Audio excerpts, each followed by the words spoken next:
Good evening, everybody. I hope you're all having a great Sunday evening. My name is Octavian. I am joined here by Geraldo, who's going to be taking on the duties of Colorcaster once again.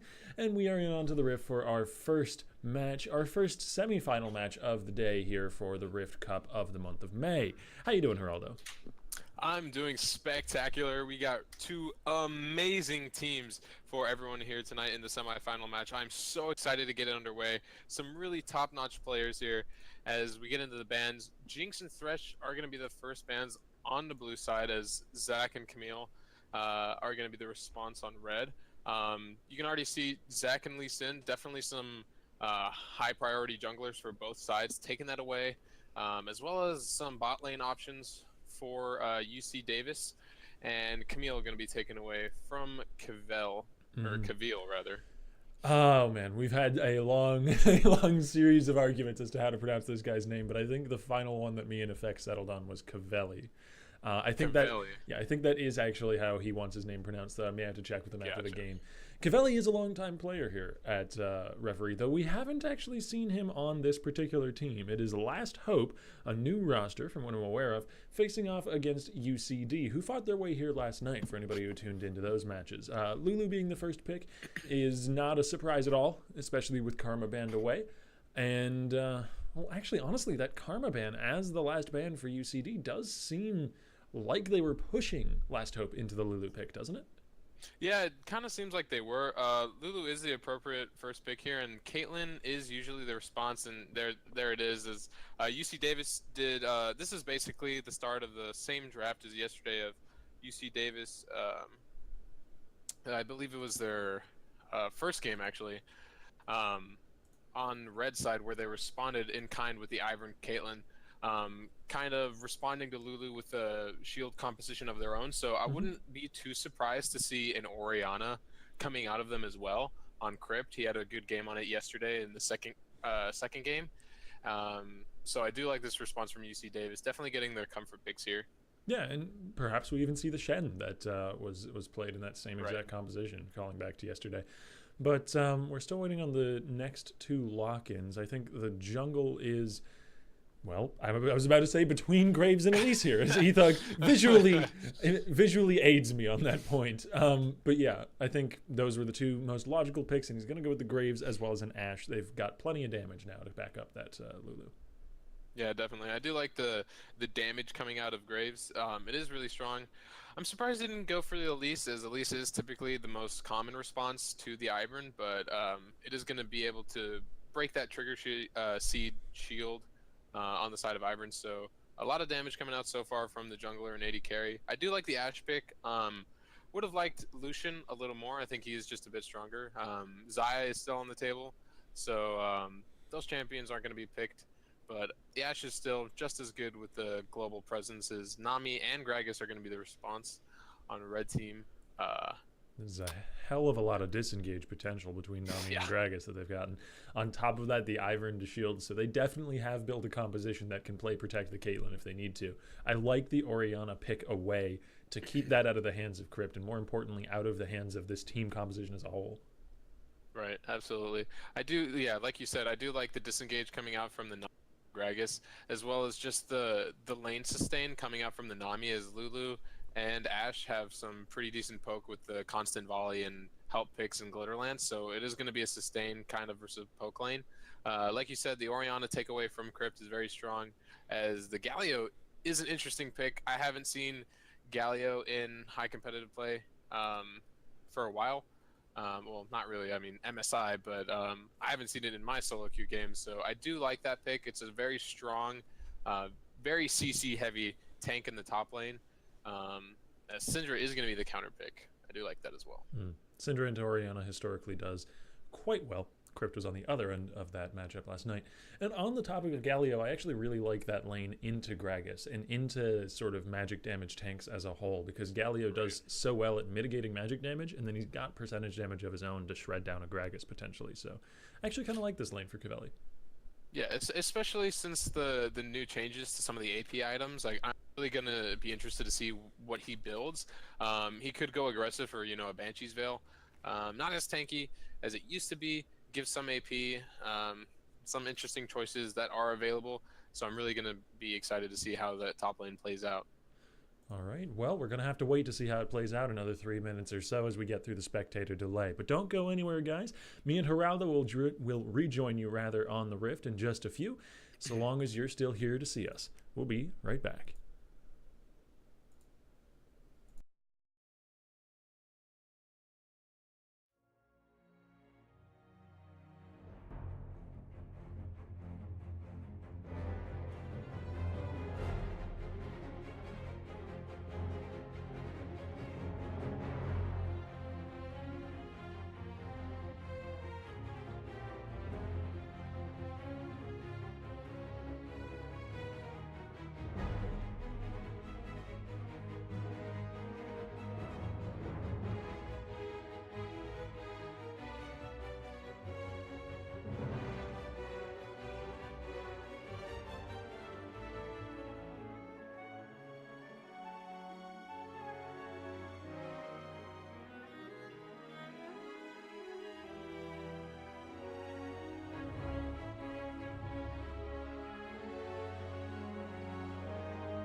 child in Valorant has heard the tale before.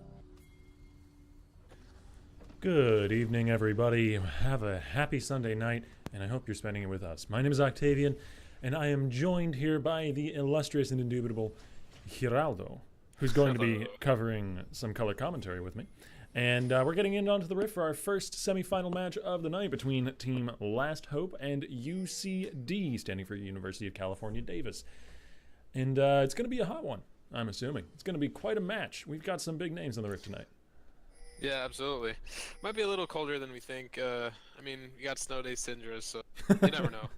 Yeah, no, but here we got both teams starting off pretty normal. Actually, looks like Ash might be in a bad position in that dragon pit. I don't think she's in it. No, she's not. But Ethug could be cut a little bit out here, though, as he's going to find spawn. Quick draw over the wall, though. Does mean that he started quick draw, but that's an okay beginning for taking your camp nonetheless. The attack speed, the reset in the autos, it's all good.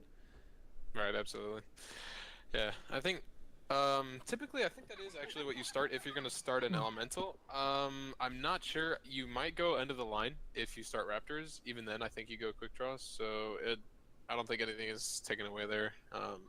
But yeah, he got the ward down, which is what he wanted to do. Trying to figure out where Ivern is starting, which is always kind of a guessing game, especially with that kind of champion. Being able to take a camp literally just within about 3 seconds. So you never know. Very difficult to keep track of the Treebeard when he's in his own domain, but we'll see exactly how that works out for them. A little Lord of the Rings reference, Tree Bro, I think you mean. I was taking some creative liberties with the name, but yes, Treebro is still an appropriate name for the champ he's playing. And we've seen his Ivern before. It was more than competent last time we saw it. That's for sure. I've got an eye towards the top lane, though. It was the last pick for Last Hope, going with this Galio for Cavelli. You were interested by it, and it's also the most gentlemanly lane of them all, as we've got Debonair Galio facing off against Gragas Esquire. Yeah, so maybe they actually might not even fight, so they're just two gentlemen like to actually engage in such activities as the bot lane. Yeah, an early level 2 for lane and intercourse. Yep. But yeah, no, like you said, I am interested. I do like the Dorn shield start here from Galio. A little adaptation. Typically, you see Galio starting Corrupting Pod, Dorn's Ring, rather. I really do like this against something like a Gragas. From the single target damage as well as the health regen is just so much, especially from the new changes. So I do like that adaptation. This is honestly the first time I've seen it on a Galio.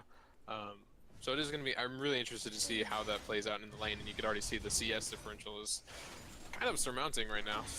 Both junglers have made their way to the top side of the map. Ethug a good amount healthier, though, as the stun whiffs on Wasori, who's going to turn back around with an auto, but Crib still got the better of that trade, in terms of health at the very least, so the wave is shoving towards him still. And we've yet to see any sincere action break out, but Ethug is still positioning very aggressively. I do like that on the Graves. Like I said in pick and ban phase, that Elise is typically the counter to Ivern, or the response rather, not so much counter as response, to invade the jungle and to put some pressure, and that's exactly what Ethug is doing on Graves. I've seen so many good Graves players being able to take over Ivern's jungle, and that's exactly what he's trying to do with the early game pressure, taking that away from Ivern, as you see Ivern so typically doing against pretty much every other jungler. Treebeard looking for a bit of vision control and perhaps some action on the bottom side as the Caitlyn lane is shoved in, no surprise there. And we've yet to see where any real action might break out, but a small gold lead is mounting for Last Hope. If the pattern continues this way, the laning phase looks to be favorable for them. Right, and like you said, we have yet to see where any action is going to break out. I think that once you're level 6 on Ivern, since you're getting kind of bullied by Ethug, you want to wait until you get level 6 and then go immediately to bot lane if it's still pushing in, and if intercourse and lane can still have this lane dominance of just constantly shoving them underneath their turret. So that's where I want to see Treebro go as far as his jungle clear, just kind of stay safe for the most part and then focus bottom lane. If you're E-Thug, at the same time, you want to do that pre-level 6 because they're shoving so far up under the turret that's just an easy gank. But actually, Treebro mid lane got his sights set toward the middle of the map, but Trigger Seed is just going to prevent a little bit of damage, not really make a gank happen. Stun onto the Ashe, a decent disengage from the Nami. Meanwhile, topside, we've got action breaking out everywhere. Beautiful taunt from Cavelli, but it's not enough to catch Spawn. Still managed to body slam just out of range. As Liquid Painless continues to lay the hurt. Lulu. I believe the summoner spell of choice, or excuse me, the keystone of choice was Thunderlords, which is typically what you see on the Lulu for just the extra damage in lane. You can see that coming out. That was basically a 1v2, and I'm pretty sure Lulu won that, so... And the summoner is aggressive as well. I mean, Painless has gone with Ignite. To be fair, lane has too, but overall, this is just a highly damage-focused Lulu in terms of every possible choice you could make pre-game. All right, absolutely, and that's exactly what you want to take into a Nami when you face a Nami because of the healing available. You definitely want to take Ignite in the lane. You know, typically you would see something like a Thresh or a Blitzcrank or something aggressive to counter the Nami, and Lulu can do that if you take Ignite, if you go Thunderlords, just because of the raw base damage you have, even on a support character like her. Treebro's had a real rough time of it now with his early game. He's had to devote so very much time to just holding these lanes and getting his solo laners out of ditches that they've been dug into. Both of the times we've seen him show up, both mid and top, it's been just to kind of hold a wave or to prevent a 1v1. He's never been able to do anything proactively. He's always been reacting. Right, absolutely. I am interested to see why they subbed in Spawn. We didn't really talk about this during the pick and ban phase, but Spawn, instead of Wenner, if you saw last night, Wenner definitely a strong top lane. I do like the sub in from Spawn as on the champion like Gragas. Gragas is known for being huge, heavy engage and disengage, as we talked about, but especially the engage potential, because Gragas is so good at stalling out games, and like you said, I mean, UC Davis is all reactionary right now, and if that continues, Last Hope is just gonna be able to take that mentality into the mid game and kind of get advantages everywhere. And the Gragas pick is gonna be able to hopefully stall that out. So I am interested to see how Spawn plays, because I mean, yeah, it's gonna be up to him, I think, if it keeps going this way. Yeah, it is going to be a difficult composition to siege into, so if they do want to continue a reactive playstyle, they have the tools to make it work, I suppose. I just worry, because these are the caliber of players in the sort of level where playing that reactive playstyle is so very difficult. You make one mistake and you're just going to break the line. But speaking of that one potential mistake, ult straight into the mid lane, and Crypt comes out on top! First blood by an inch!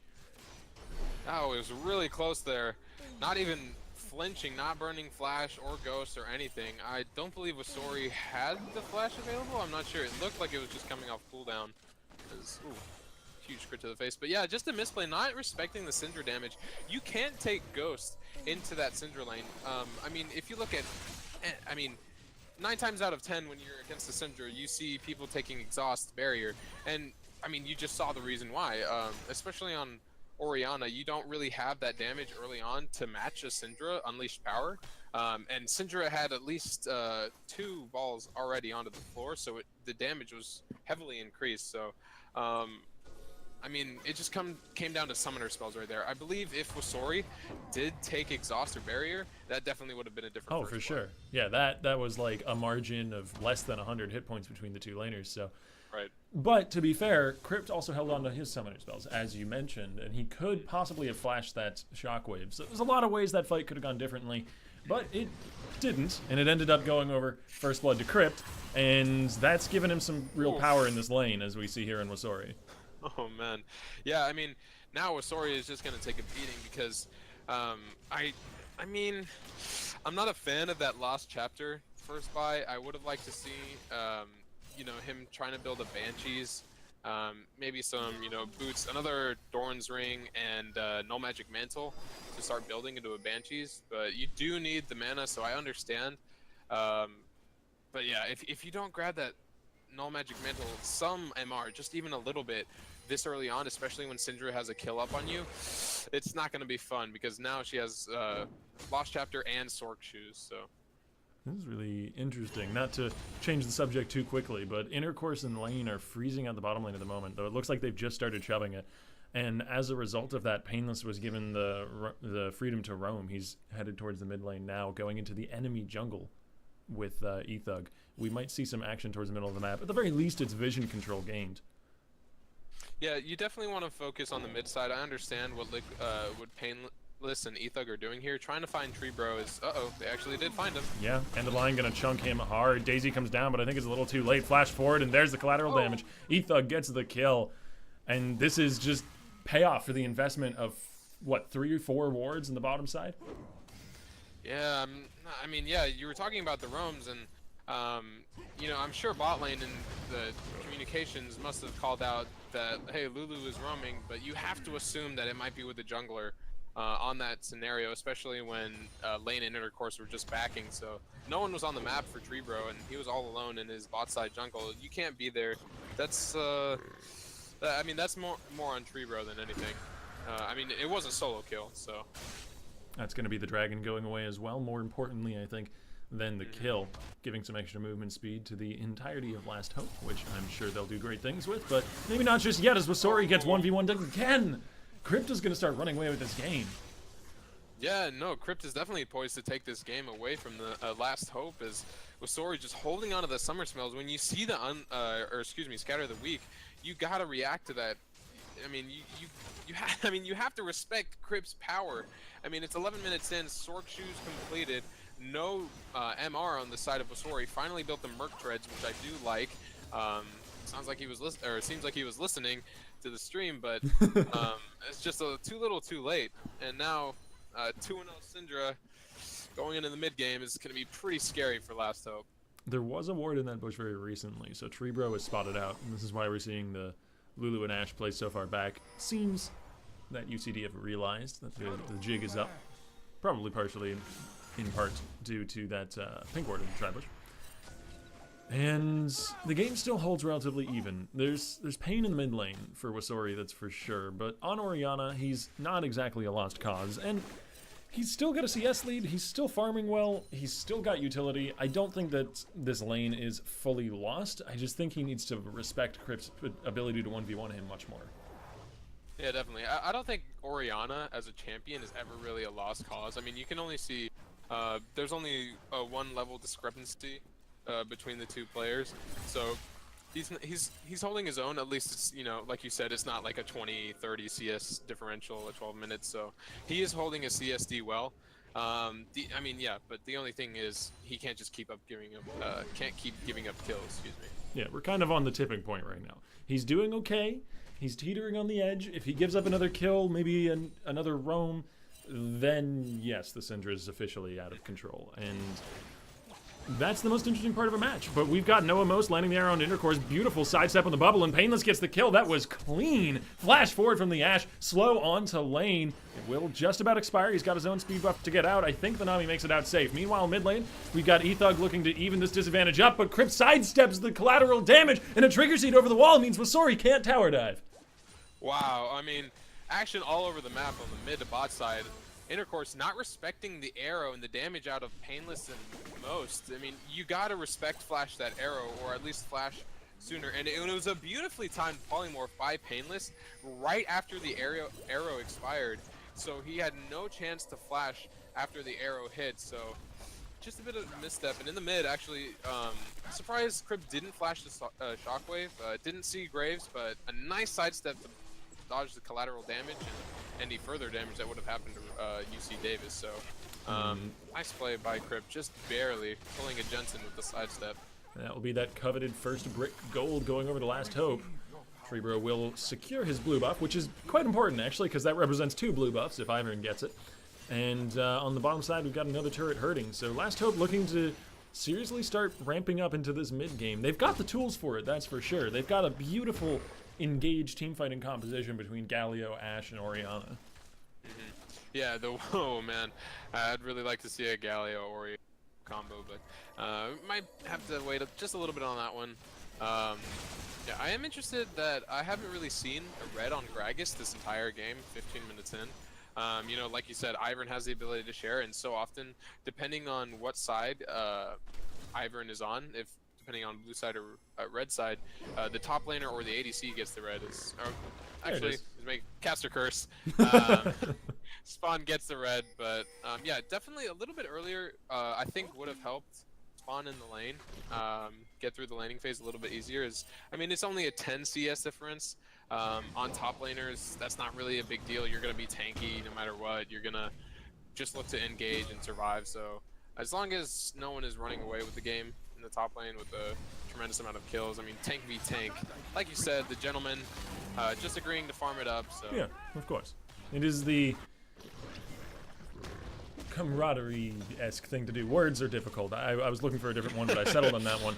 Meanwhile, in the bottom lane, though, we have more action. Assault is back up, and they are willing to burn it once again. Painless gets the kill, but he is stunned up under turret. Heal will get him to safety, and lane will fall. This is all in trade potentially for a Rift Herald, but I wouldn't say that's worth it. yeah, not at all. I mean, that's just UC Davis caught with their pants down, not knowing where Ethug is, not keeping track of their own jungle. I mean, you could just see the ward. There's only 2 wards, and that's a Scuttle Crab, nonetheless, on the side of UC Davis, and one is in the Death Brush, and blue side is blue jungle. But I mean, you gotta keep track of your own jungle. You need to know where the enemy jungler is gonna be. Wasori showed up too at the last second. I mean, he didn't get an assist or anything, but he was on the move as well. And you gotta be able to track that. I mean, when you commit resources top like that, when Crypt and Treebro go top to kind of shadow, but also obviously take the Rift Herald, you need to put wards in your bottom side.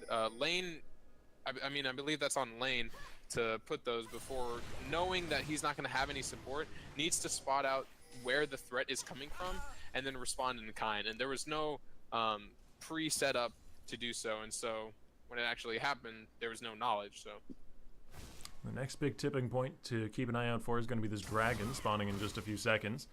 And potentially this Rift Herald that Treebro is spawning right now. Going to be a shove down the mid lane for the side of UC Davis as they look to prep the map a little bit for a dragon take. They're first of the game if they can get it. Rift Herald though, seeing 2 top, or actually potentially 3 top is, excuse me, Last Hope is the name, is actually Melly getting, no, he's fine. Yeah, but, we've got action maybe in the mid lane, but this Rift Herald is all the while that they're deliberating going to be ruining their structures, and that's 2 mid lane turrets falling.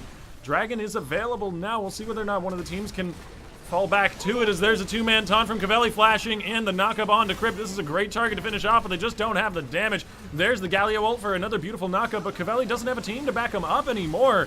They've all had to back away. Ethug is still there, looking pretty healthy. He might get in for a bit of damage, but Intercourse brings down the Galio. Spawn body slamming forward is not going to find his mark. A snare onto the Graves. Ethug, though, has some shields of his own.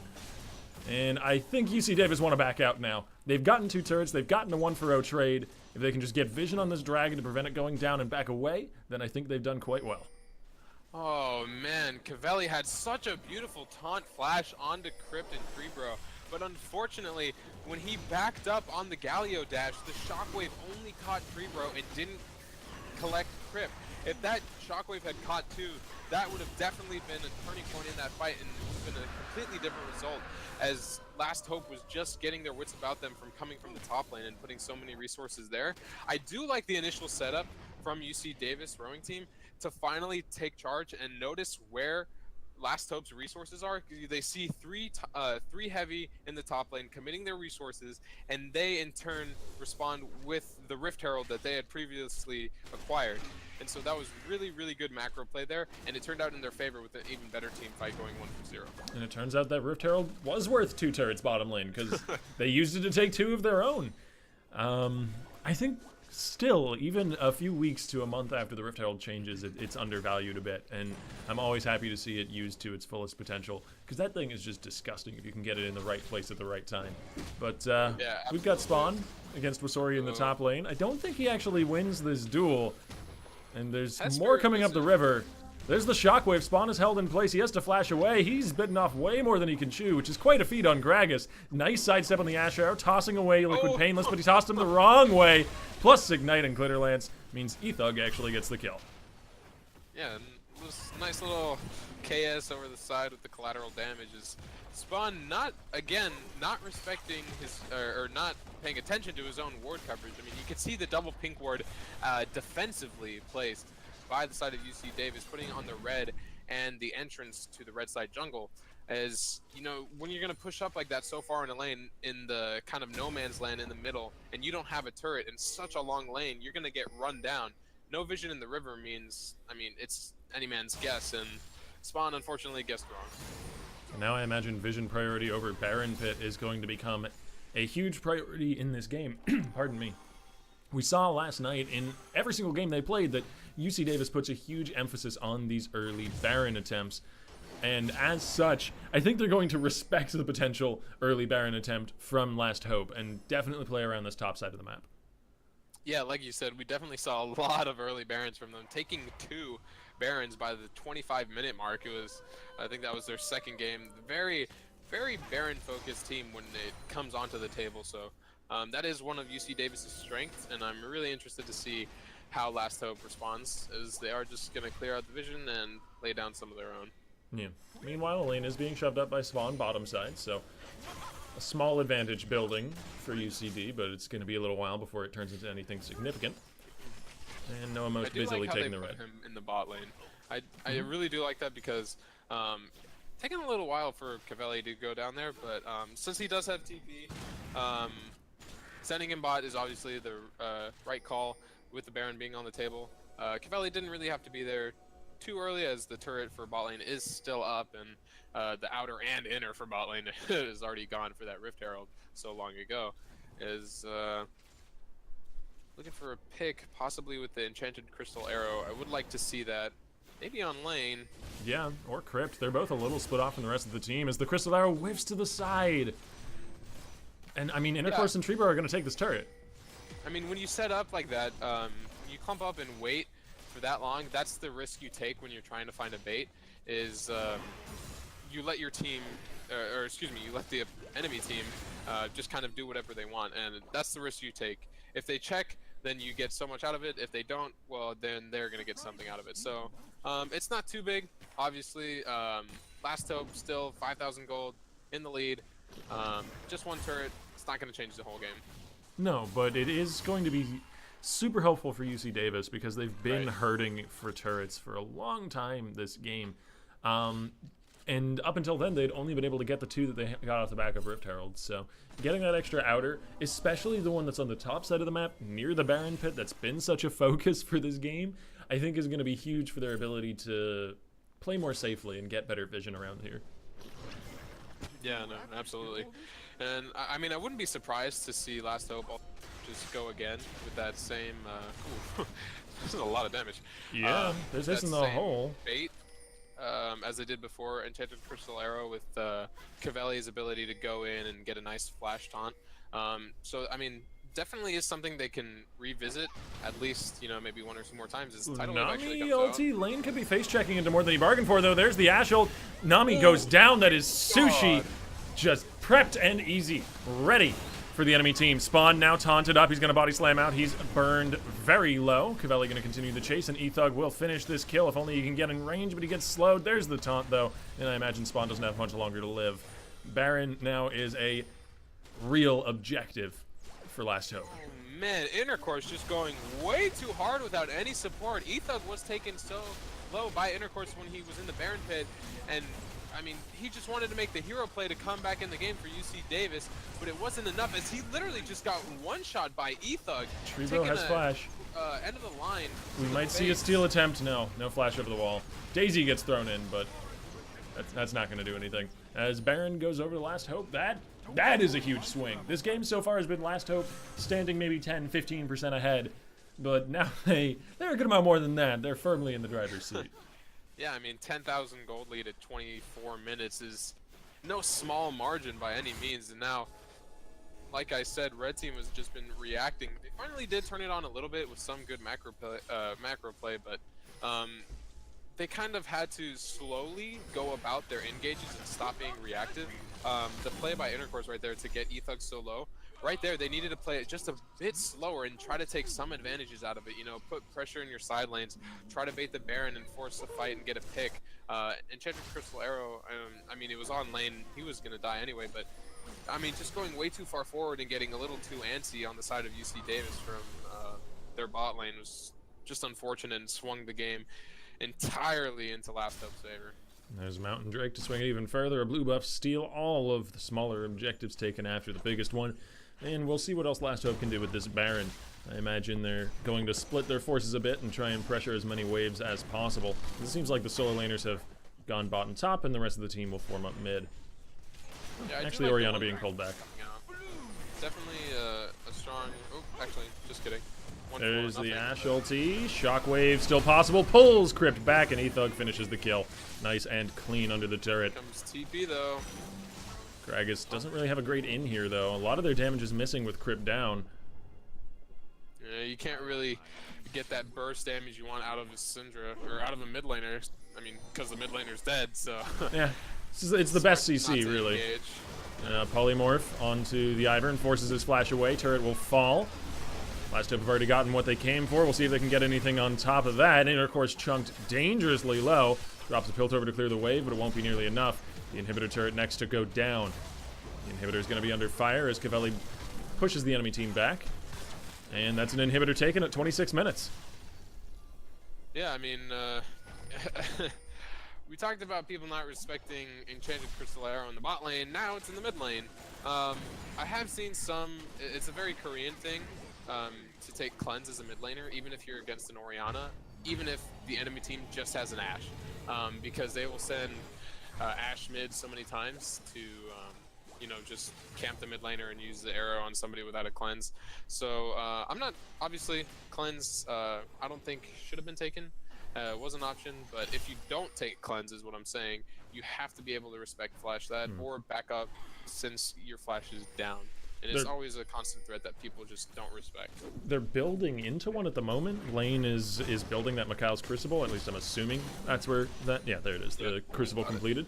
But of course that's one that you don't get until the 25 or 30 minute mark, because you build it on the support. You don't get a ton of gold to push towards that item. It's a bit of a catch-22 when you itemize towards cleanse rather than taking it as a summoner.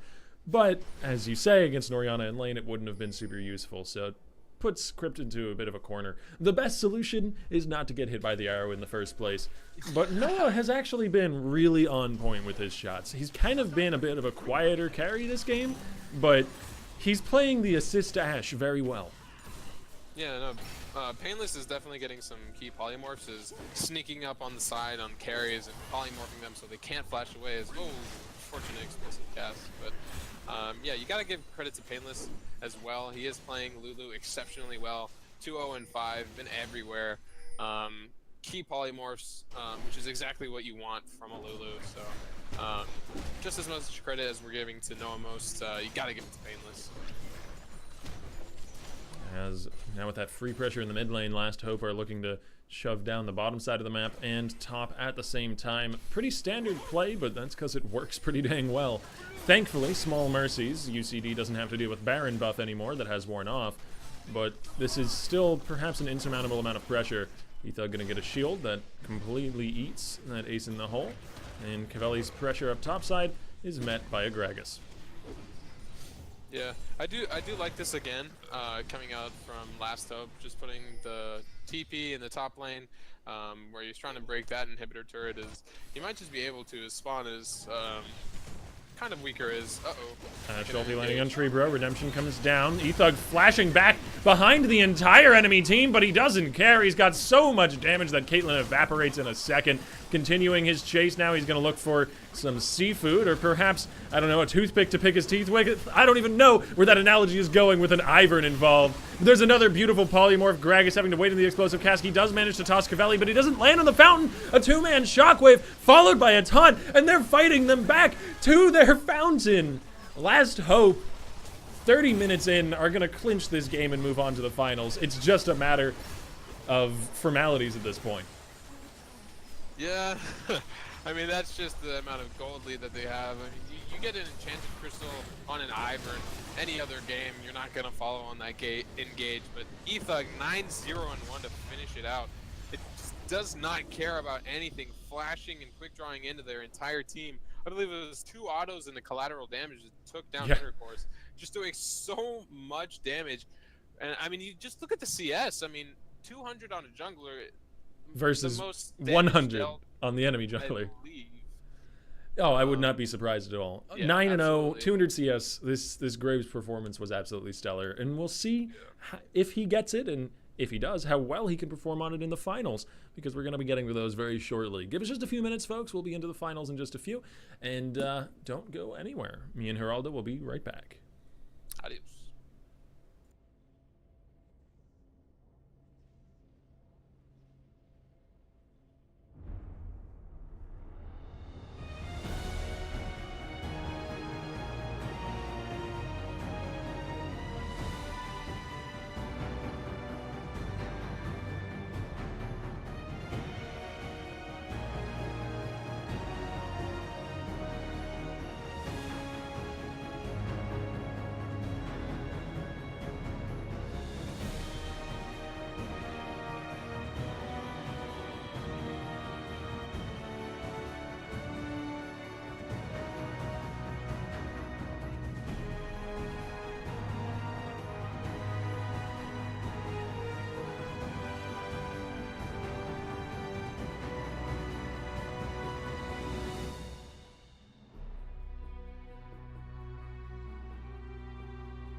right, we cut out of the super intense music to get into what I'm assuming is going to be a super intense draft for the first game of our best of 3 finals tonight at the Reverie Rift Cup for the month of May. My name is Octavian. I am joined here by Geraldo, who's going to be helping me out with some color commentary. And let's get into the picks and pans, because so far it's been all jungle all the time. Yeah, I mean, when you have such high elo players like this, jungle bans are usually what you see is Kha'Zix, Kindred, Zac, and Graves are all taken off the table. Not too surprised there for those picks. Sir Celery definitely just had a good game on Kindred against what I believe was Bend Ovar Gaming, as well as Ethug taking over UC Davis with that Graves, finishing 9-0-1, I believe. So no surprises there, as Caitlyn is also the last ban on the blue team, taking that away from Kyle. And when you see a particular role so constricted, you've got to think about what picks remain open. And that is, I think, the Elise and the Ivern, and now Elise is gone too, so it's really kind of just Ivern as far as like string 1 junglers are concerned. Sejuani is kind of up there too. Yeah, Sejuani is definitely not too popular right now as people are trying to figure out what are her strengths, what are her weaknesses. You kind of have to put in a little more time than most people are willing to give to figure out rework champions. I definitely think she's pretty strong. You have that, like you said, you have Ivern, and I wouldn't be too surprised to see Elise in as well coming out. That's very true. But Karma will be the first pick, straying away from Lulu, actually, so that does give the opportunity for Huge Red Panda to play that instead of Painless. And providing some flexibility, I mean, this could still be a mid lane Karma. We do see that from time to time, so it's a very conservative early pick here for Last Hope, who are on the blue side, by the way, as on the red side it will be Team 7X. Yeah, I'm definitely interested in... sorry. English is my third language, so all right. Definitely try that again. Interested to see why they didn't pick Lulu first, as Painless had such a great showing on her last game, literally not but about 15 minutes ago. So looking for that mantra speed up on everyone on the side of blue team. So yeah, I think Lulu makes the most sense as an answering pick here. It's just a matter of what you want to get alongside it. And very strangely, with 5 jungle bans, the first 3 picks are not jungles. So we're still waiting to see what the result of all of this focus is, as I think at this point we're going to be seeing a jungle pick. I'm honestly not sure what it is. I think Lee Sin does make the most sense if Ethug plays that champion, which I think I've seen him played in the past. I can't recall quite. But I didn't mention the Xayah pick. Xayah's neat. What are your thoughts on Xayah here? So I'm actually really excited to see Xayah because I haven't seen all in these last 2 tournaments today or yesterday's. Ivern is actually going to be the response, but Xayah is so high up there on the ADC ladder, always banned in higher elo, and finally no bans going towards ADC except for Caitlyn. Xayah is obviously the first choice for ADC, and with a Lulu, it does so much. Xayah is such a good self-peeler.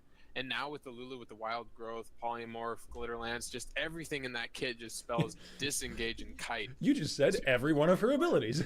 I mean, except for help picks, but help picks even is quite good, giving you that.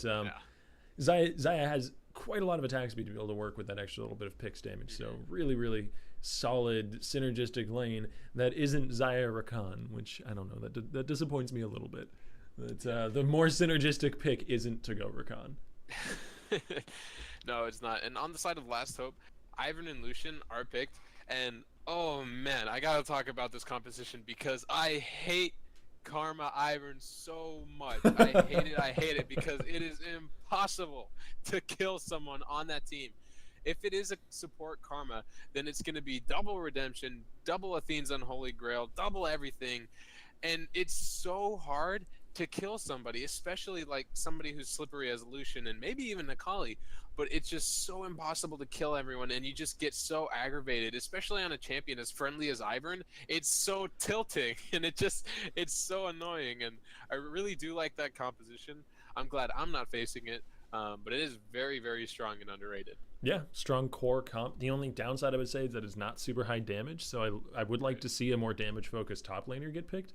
I actually liked that Kled hover. I'm not sure exactly where they're going to go. But speaking of picks that have actually happened, we've got an Orianna and Lee Sin as the answering to on the side of T7. So It is Lee Sin and Ivern, the two picks that basically were just left from the jungle massacre that happened in the ban phase. Yeah, definitely. I mean, those are pretty much the only junglers that are really left up at this point. Like you said, you could go Sejuani, but it's kind of risky, especially since these teams probably haven't experimented with it too much. So I do like the Lee Sin Ivern pick. Also, Jesus Chris had a huge game on Orianna last game. I believe it was in the double digits for kills, beating over Bend Ovar Gaming's. I'm not sure. I believe it might have been in the Syndra in the mid lane. Either way, Wouldn't be Chris surprised. had an amazing showing on it. So definitely a huge comfort pick there. And Kassadin will be the answer into the Orianna. Doesn't historically have the best laning phase in that matchup, but will be able to scale and provide that damage that I was worried might be missing. And also is another really slippery carry for Karma and Ivern to throw some shields on. So it's going to be really, really difficult to kill either of these carries. And you might get tilted by proxy watching this game. Yeah, maybe just a little bit, as Shen is finally going to be locked in there. And I mean, that's kind of the name of the game we've been seeing in these high elo plays. I mean, shield compositions are just the name of the game right now. Mm-hmm. You look at the side of Last Hope, you have the Ivern Karma, and you look at 7X, and you got Shen, Orianna, Lulu. It's kind of, if you've ever played bubble soccer, do you know what I'm talking about? That it's basically indoor soccer where people wrap themselves in these giant like hamster balls, but it's not completely covering their body, so their legs are free, and it's basically like those two people just bumping into each other, and that's what these teams are going to do. So I'm really interested to see which one bounces back further, I guess. Well, not exactly the game I anticipated commentating tonight, but I'll adapt. We're going to be getting onto the Rift, though, in just a few minutes. We do have to wait through the spectator delay to ensure that there's no shenanigans. My name is Octavian. I am joined here by Geraldo, and hopefully we'll be joined by all of you fine folks when we get in onto the Rift. Don't go anywhere. Today, your connection to a game server uses the internet's basic default routing. Chances are, that connection doesn't follow the best possible path. And, if the connection encounters any kind of congestion, your performance in the game takes a big hit. Literally, in esports, if you lag, you lose. But when you use Haste, your game traffic is handled end-to-end on our dedicated fast lane. Haste is proprietary network software running on our customized infrastructure. That means we will always know the best routes between you and the game server. And Haste connections are dynamic, which means they switch routes instantly to avoid trouble, without any disruption to your gameplay. Haste gives you a competitive performance edge in the game and a defensive shield against problems on the internet every time you play. Sign up for our public alpha by visiting haste.net.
Hello and welcome everybody to Bubble Ball 27. No, pardon me.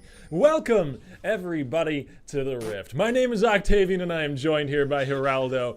And that is just the first of many, many 2 out of 10 jokes that you're going to be hearing today. Oh Who knows? my Maybe we might even reach a 3 or a 4 out of 10, but we're not going past 5, not by any means. We've got Team 7X though, and these are both 10 out of 10 teams, don't you worry. Team 7X is on red side and Last Hope is on blue. I am on play-by-play, Geraldo is on color, and I'm going to pass it over to him before I make more of a fool of myself. Oh man, I'm so happy you started with that joke as we get underway these two teams. I'm so excited. Both of these teams have such stellar lineups. God, what's the cooldown on that brush maker? I don't know, but it's 2 out of 10. just that's about a 3 out of 10. I think Oh, it's a little better than okay. your joke. Okay. I appreciate it. I'm moving up in the world, guys. It's all about delivery, you know? And he actually brought something to a table. He just summons a bush. I mean, you know. It is what it is. Anyways, pretty standard 5-man spread across the map. Ethug gonna take a glitter lance on the way out from Huge Red Panda, and I'm really excited for this bottom lane in particular. I mean, Karma Lucian isn't particularly exciting. It's something we've seen a lot over the last few years, but Right. Kyle and Huge Red Panda, or particularly Kyle, are playing some interesting stuff. I've not seen a Xayah lane yet in competitive play. Yeah, I have not seen Xayah either. I'm really interested to see what it can do in the hands of somebody as good as Kyle. Karma did opt to get the Ignite, whereas Huge Red Panda has gone for the Exhaust, so little difference in summoner spells there. Not both sides being completely aggressive, but still, I think it's going to be a very volatile line.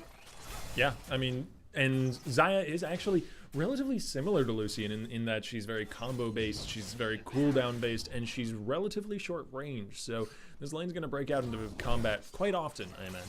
Yeah, absolutely. She is one of those AD casters. I think it's just an easier way of saying. Yeah. So, but I think also it just has a little bit of an edge on Lucian in terms of kiting.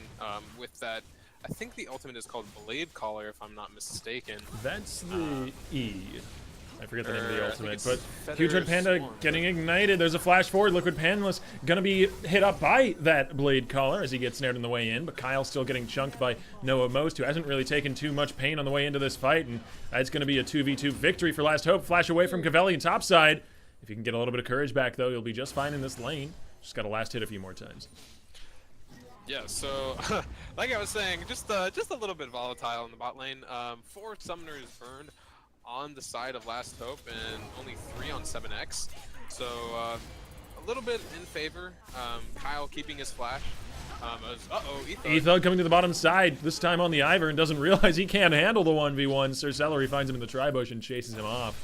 Meanwhile, top lane, Habatubata, my favorite name in the game, is facing off against Cavelli, who just barely avoids getting dismounted. Oh man, you know what that reminds me of is that actually Sir Celery in a 1v3. I don't think he lasts very long, but he's got to get out, and he'll make it out on the back of a ward hop. No first blood yet, though, despite so many summoners. 3-4 minutes here, all in the bot lane. Ethug and Sir Celery bringing their attention towards that lane. And, Ethug might have this kill, but Sir Celery, he had the self shield, and the first blood goes to him. You gotta be kidding me! I mean, we've been spending the last minute and a half here just watching people throw themselves at each other, and exactly the bouncing ball game we were talking about, people just throwing themselves at each other, and that's exactly what we got. First blood for Sir Celery. Goal, I think you mean. Ivern trying to fight a Lee Sin level 3. You're not going to win that fight with how much early damage he has. A little bit of a misplay there by Ethug, thinking that Noah Most and Painless were there to back him up. But, I mean, they have to CS too, and now they were so torn between going and helping Ethug that now they're There's down. a flash forward from Kyle. He had the extra damage from Deadly Plumage, and he's gonna get himself a kill. One more auto's all he needs, but there's the shield. Even more attention from Ethug. This bot lane is ridiculous. We are not going to get a break here. And as exactly what I was talking about, Kyle having that extra summoner spell was so potent. And because of Ethug and Sir Celery winning out that initial duel in that tribe rush over and over again, brought Noah Most back up, missing the CS, letting Kyle free farm and get an EXP advantage. And taking it straight to them. So really well played there by 7x's bottom lane and jungle. And, you know, despite how much attention the bottom lane has hogged this game, I would just like to mention that Cavelli has dismounted and remounted 4 times that I've seen. Just that I've seen. I don't know. The camera's only been able to be up there for half seconds at most. This is the most frustrating thing about laning into a Kled as something like Shen. Habata has actually done a great job in every single trade. He's out-traded Cavelli over and over again. If you consider like just the amount of health bars that have been used, Cavelli has used like 3 health bars worth of health, and Habata has just been on 1 this whole time. Yeah, but I mean, I'm not sure if it's actually, you know, as aggravating. I mean, it is for us because we have to cast it and watch it, and it seems aggravating. But I mean, it's a good sign when your Shen can beat up a Kled so early on in the game when, you know, he has the bear trap, which makes him kind of like a ranged opponent when he has the remount and dismount mechanic in his kit. So it is nice to know that your Shen is bullying out something like a Kled so early on in the game, and even though it's not translating to anything now, is actually might get a gank here. Nope, nothing yet. But yeah, it is good to know that he is getting a big advantage for himself so early in the game, and it will amount to something later. It might not show immediately, but it will. Yeah, and it has actually amounted to a slight level lead at this point. He has the level 6 before Cavelli does. But Sir Celery over the wall from the back of the Dragon Pit finds Ethug, who can't really handle this 1v1, but realizing it's not a 1v1 for very long, Sir Celery backs out. And we have more action in the bottom lane. I feel like a broken record here. Kyle getting chunked down to 200 health. Here comes Ethug from the jungle. Liquid Painless going to be landing a great slow into Huge Red Panda, who gets rooted up in the bush. But there's the Shen I was talking about. Stand United comes down. The passive from Noamost is enough. Teleport coming in from top lane. It's a 1-for-1 trade so far. Blade Caller snares up Wasori, but Cavelli is still going for the dive. He charges in his team. That speed buff bringing them into the fight under the turret. Sir Celery claims one back, but it is small consolation. But there's a beautiful Blade Caller, and it's a double kill, actually, as Kyle claims the second. Wow. So okay. a lot of stuff to talk about there. So a really good start from the side of Last Hope to get that initial engage, and you saw the Ignite go down and the amount of damage it was doing to Huge Red Panda, as he did eventually go down. But you have to be wary of the Shen ultimate. Cavelli has to have called. I mean, he did. Yeah, we saw in the top lane that he was previously level 6 before that fight. So Cavelli, it was on him to call that out, and Last Hope knew that going in. I'm not sure if they thought that Cavelli could cancel it, which he can with the bear trap or the charge or anything like that. Charge with 7 Rs. So, yeah, something like that. So they weren't as wary as they needed to be with the Shen ultimate, and that allowed for the rest of the team to kind of collapse and get some damage back, as Sir Celery claimed another kill onto, I believe was Ethug, I'm not entirely sure, but a great TP from Wasori came in as well. Not watching that, as Jesus Chris couldn't, I believe he was at his turret, so Jesus couldn't stop his back with the shockwave, as they chased so much with the charge with 7 Rs. Yeah, and it seemed like maybe they weren't underestimating the Shen ult as so much as just relying on being able to match it with their double TP comp. But there's a kickback from Sir Celery. Cavelli tossed a little further down the lane than he'd like, but he's gonna lean into it and try and charge backwards, but Habata flashes forward to dismount him. Cavelli now, with the bear trap, is gonna try his best to kite back, looking to gain courage, but he will not be getting Scarl back anytime soon, at least not for 19 more seconds. Little bit of a misstep there by Habata. Oh, beautiful route. We saw him flash. This has not been a good game to be a color caster. We've got more action bottom side. The root. Ethug looking for a knock-up. There's the Featherstorm. Kyle rooting all 3, but he doesn't have summoners. He's got some shields, though. Ardent Blaze gets the kill. Just barely enough is. Oh my There's God, a root under the turret. Double kill to Noah Most. And he's out of turret range, too. Yeah, so really well played there by Last Hope, actually, to finally capitalize on the summoner list. Well, actually, no. Huge Red Panda did have flash, actually used it, and Kyle had flash as well. Just not respecting the damage, but nonetheless, a good gank set up by Liquid Painless. I mean, I would say capitalizing on no summoners, but they had both, so. I feel like Kyle's over aggression. I think Kyle's flash came up like just after that play, but I'd have to go back and actually look at it to be certain. One way or another, it wasn't burned, whether it was off cooldown or on. And That's a double kill going to the Lucian, and in this lane that we've talked about being so volatile, that could be a huge deal moving forward. Yeah, I do like that response from Ethug coming out though, because he saw Sir Celery go into the top lane to take down Cavelli, and Ethug, knowing that, instead of going for a counter jungler as so often seen by Ivern, just decided to go in the bot lane and try something. Very narrow margins escaping though. Had to use Flash on Noah, had to use Flash, I believe, on Painless, and Ethug on himself as well. So 3 flashes used, but a double kill and some much needed relieved pressure. Mm-hmm. Now, I think moving into the next few minutes of the game, my eyes are definitely going to be on Sir Celery, because out of all of this chaos, he is the one that has come out so very far ahead. He's 4-1 now in a jungle matchup where he's already got the advantage early game, arguably. Lee Sin into Ivern goes in favor of Lee Sin whenever there's a fight that actually breaks out. Now, Ivern's going to scale up and become a great support for the rest of his team, but Sir Celery's window of opportunity is now, and I'd like to see him use it. Yeah, for sure. I mean, you could just click on the gold differences. It's about 1,300 gold up, so is basically that phage up on Ethug is, sorry, just gonna get out. But yeah, like you were saying, the advantages in terms of gold is so much. 4 kills to none on the side of Ethug, and oh man. Oh, sorry, flashes away, but he's only 1 auto from death, and Sir Celery will follow him for it. Shen ulti traded, it seems, for the Kled ult as he's coming down from the top lane, but he's just gonna find his way into the lane. There's nobody to charge onto. That's the thing that's so hard about Kled ult, is that you can't stop, you can't redirect. It's not like a Scion ultimate where you can just turn and bend like Beckham and find your way across the map, but 2 out of 10. Yeah, a little unfortunate there. Flash forward from Jesus Chris, positioning the ball to try and cut off the escape, but Ethug, not thinking about escaping, is gonna just dive face first at the enemy team and regret it immediately afterwards. That's a jungle kill right when Dragon is available, and it doesn't spell victory for LH, at least not at the moment. Yeah, I mean, there's just no reason for Ethug to be there at all. I mean, your mid laner just died. You know that the Shen ulti was used and completed. Jesus Chris was still in the mid lane. I mean, the numbers advantage just wasn't there at all. So Celery goes down. That's a great shutdown going over to Last Hope.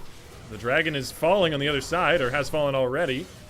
But Wasori will fall, and it's a 1-for-1 trade. It's not the worst thing that could have happened. I think Cavelli gets... No, he doesn't get out. He's going down under the turret, too. Ooh. Painless and Noah are flanking from the side. We've got more action. The root onto the Lulu.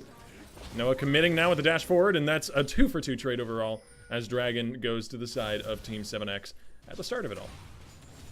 So it's just about a 2-for-1 there, or 3-for-1 overall. Just a whole bunch of chaos in the mid lane.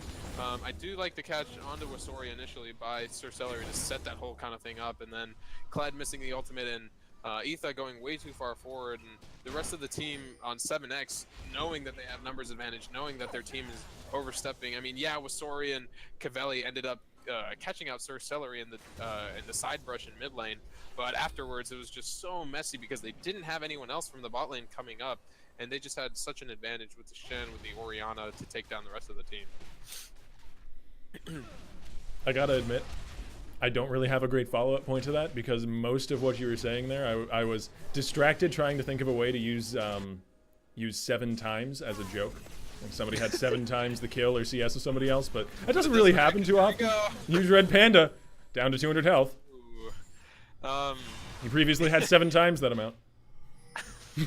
Team 7X, you guys get it? We're gonna move on. We're gonna go back to the casting and not the being horrible at comedy. Oh man, Sir Celery though. He just has free reign in the enemy jungle. This is a case of horrible deja vu for Wasori. And it's only worse than the last time. Yeah, that was really nice. Good job by Jesus Chris to actually finally follow up on... Chris was actually, I'm not sure if any of you noticed, but in the early game was down actually so much CS, finally getting caught up for himself and getting ahead now. I believe it was like the 7-minute mark. It was about 64 CS to what is this? 64 to 34, something ridiculous. And it's very impressive. Wasori spending a little too much time roaming rather than farming and exploiting the advantages he gained in lane, as Jesus Chris was just allowed to come back and we're gonna fight in the mid lane though. Yeah, that's gonna be ushering in the Ivern as well, but again, Cavelli doesn't land onto anybody. And Root Collar won't connect either, so charge whiffing. Yeah, you can see that just how desperate Last Hope is getting to try and find a good engage. They have tools to make great engages with the charge, with Wasori just realm warping in. Sir Celery was spotted by 2 wards in the way in here, actually, one in the Tri and one in the river. But he still may have this gank as Habata Tubata is coming from the side to help out. There's the flash taunt, lands onto the support, but Liquid Painless will flash away, gets the benefit of the heal. Habata Tubata now rooted. However, the Lulu ulti there is to keep him alive, and Kyle will turn around with some great damage of his own. You cannot underestimate Xayah Burst. Sir Celery claims his 6th of the game, and they may yet go for a dive. Sir Celery is so aggressive. 150 health is enough health, it seems. But maybe not. Wasori is here, forces the flash. Kyle turning back with some damage, though. And the turret may be forfeit. We'll see whether or not Team 7X wants to actually shove this. I mean, it's just like you were saying, it's a horrible game for color commentaries. It's just so much action. 20 kills in 15 minutes. That fight broke out just out of nowhere. Sir Celery coming in from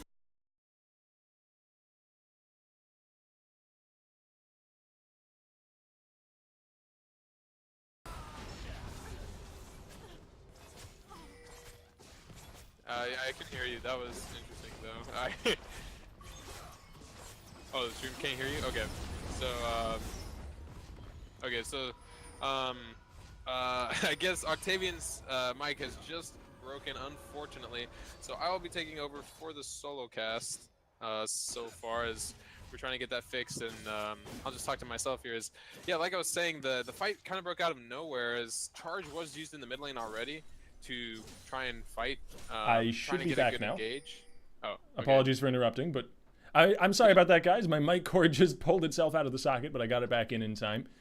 Hopefully I'm audible on the stream now. I should be, according to OBS. And let's get back to the cast. So, while I was distracted, what happened? Yeah, no worries. Yeah, I heard myself echo extreme your mic or your side. So, yeah, no worries. Yeah, so the bot lane, the fight. Habata Tubata having a great TP. From the Tri-Burst and just catching Last Hope completely unawares, and it kind of looked as a little bit of a misstep from 7X as Noah had a huge flash away from the town flash, but it doesn't even matter because here we go again. And Kyle is exactly the sort of target they want to catch. Great solo kill, or 3v1 I guess, onto the AD carry. Huge Red Panda pulled back. The Lulu ulti enough to keep him nice and healthy though. And it will just be the 1 for trade, but Last Hope might be able to do something with that. I mean, Kyle did have both summoners available. I mean, you could have flash healed towards your, I mean, maybe just a flash. You could have flashed towards your Lulu to kind of get under the turret as well as get the wild growth and protection you needed to get away from the team because Ethug and Wasori, yeah, they do have great gap closers, but under a turret so far away from your teammates, I believe that you could have survived, but either way, a great catch by Cavelli. Finally, something coming out from the charge, from the root caller, and the engage composition from the top jungle side of Last Hope finally coming to fruition. And Last Hope are going to be summoning the Rift Herald bottom side to take at least an outer turret. We'll see whether or not they can protect it well enough to get it under the secondary turret. It doesn't seem to want to be protected, though. No, not even a little. As actually gets the last charge in. I do like what they are doing side of Last Hope. Ethug did the exact same thing last game, where he summoned Daisy and the Rift Herald. So it was 2 ginormous pets. All you need is like an anti-support to just tear down these towers and have 3 pets on it. But it is a really strong idea to get such 2 beefy pets onto a turret. And those are the correct names, by the way. They're called pets, which you control in League of Legends. It sounds weird. Today I learned. Yeah. Yeah, so interesting tactic. Didn't work out as 7X had resources down there already. I would have liked to see a little more ward coverage on the bottom side or whichever side they were going to plan to use the Rift Herald and Daisy on. But nonetheless, a good idea. Not too much coming from it. Just 1 charge onto the turret. Yeah, and that outer turret as well is one they probably would have gotten otherwise, so does seem like a little bit of a botched usage of the Rift Herald, but it's not going to hurt them any, at the very least. And as you said, they got that extra damage onto the outer turret. A brief aside here, though, I do want to talk about the fact that Sir Celery has been very aggressive with his first 2 item choices. The Warrior makes a lot of sense. Really nice early, efficient itemization. But he's gone for a Black Cleaver on top of that, which you see occasionally from Lee Sin, but not all the time. I like it being 7 and 3. I do like it as well. Sir Celery, definitely eating enough celery, getting very strong at this point. And the Black Cleaver, I'm sorry, the stream requested more bad puns. The Black Cleaver You gets have a to lot oblige. of cooldown and a lot of damage. So I do like that, even in 20 minutes into the game. Hopefully, like you said, should build a little more tankier now with that whole Magic Mantle and Ruby Crystal. I'm not sure exactly what he's going to build into that, but hopefully it will be on the tankier side. Yeah, and it does make the most sense to go that direction, since potential to carry only lasts so long. But he's still very much in his prime at the moment, and we'll just see whether or not he can find a target. Dashing forward onto Red Panda, he's looking for one in the form of Painless, but he's just a bit too far. And Habata Tubata takes up residence in the bottom lane. Habata Tubata in the bottom lane. That's fun. Whenever I hear Habata Tubata, I think of Reminds me of the Lion I King. think every of time. Hakuna Matata, Yeah. as well as the Hawaii state fish. You know what it's called? I don't. Teach me more called things. It's so the common name is called the triggerfish or the trigger reef coral fish, but in Hawaiian the common tongue is called huma huma nuku nuku apua'a, and that's what I think of when I think of Habata Tubata. How long did it take you to memorize that? And how many very long. times have you used it? This would be the third. Respectable, respectable. Focus around the Baron Pit now, as both teams are looking to gain vision control. And in the last few days of Reverie tournaments, we've had a lot of Lulu deaths, but apparently we're not going to have another. Huge Red Panda, with the benefits of his shield comp, is going to stay alive. Meanwhile, Sir Celery diving to the back lines, facing the enemy team shield comp and not getting very far against it. Redemption going to come down for a little bit of healing as well. On top of that, extra side serving of shields, and it looks like Shen might be the target, but Habata has a shield of his own. He's going to dash out of there, and nobody is dying. Nobody is dying, but so many people are going low. There's the Featherstorm, and maybe the Xayah combo is enough. Maybe this is the damage they needed. Cavelli will fall. Ethug flashes away, and it's just one kill. Maybe two. Sir Celery gets the speed buff.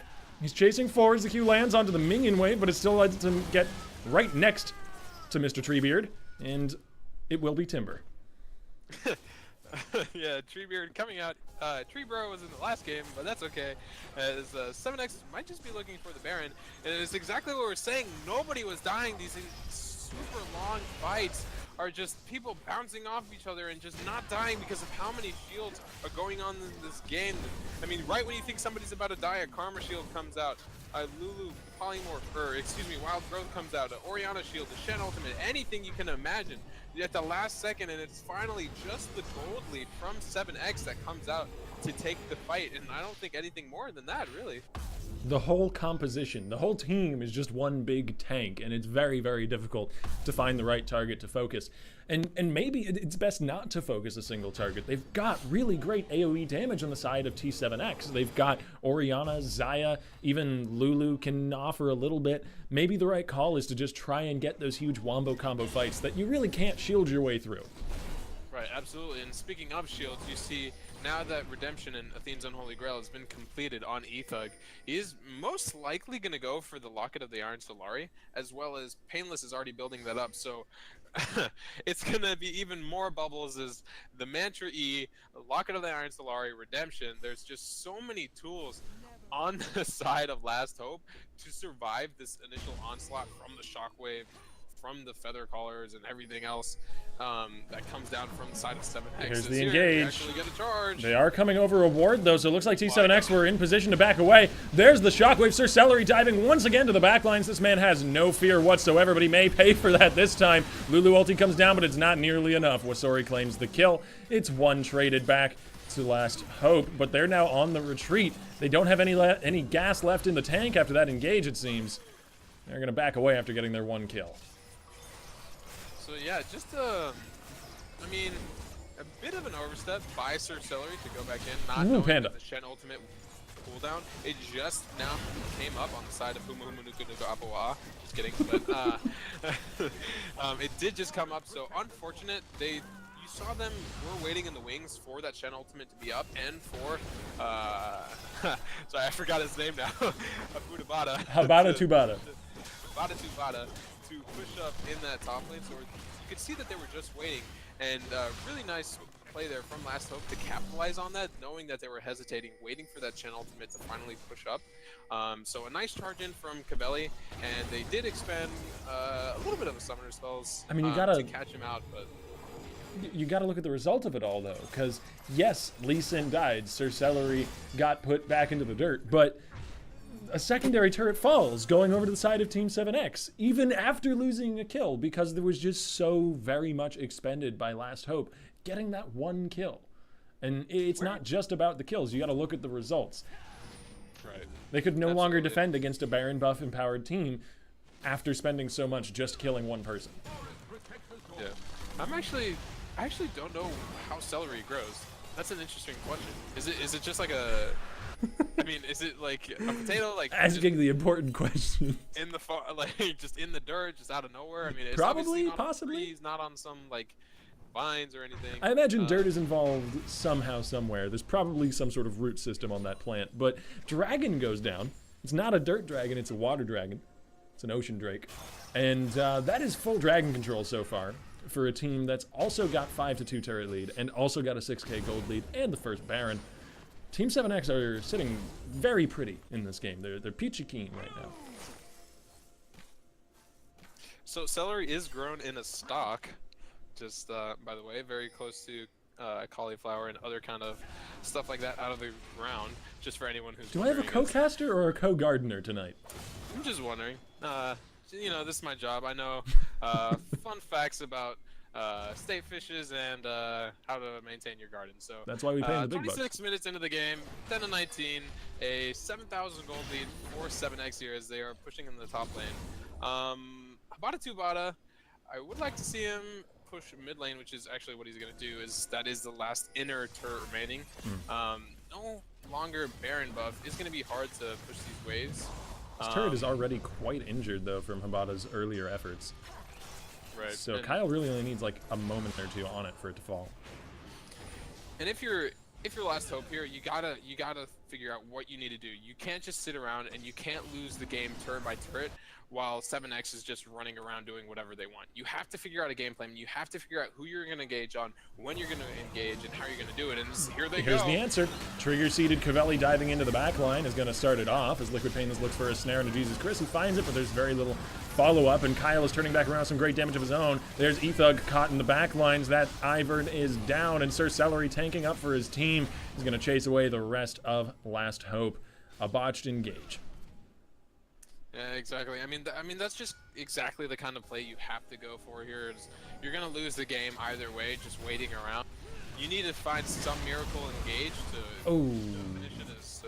Attempted flashy play, but Noah flashed his own way out. Still, though, that leaves the inhibitor open, and it will go down.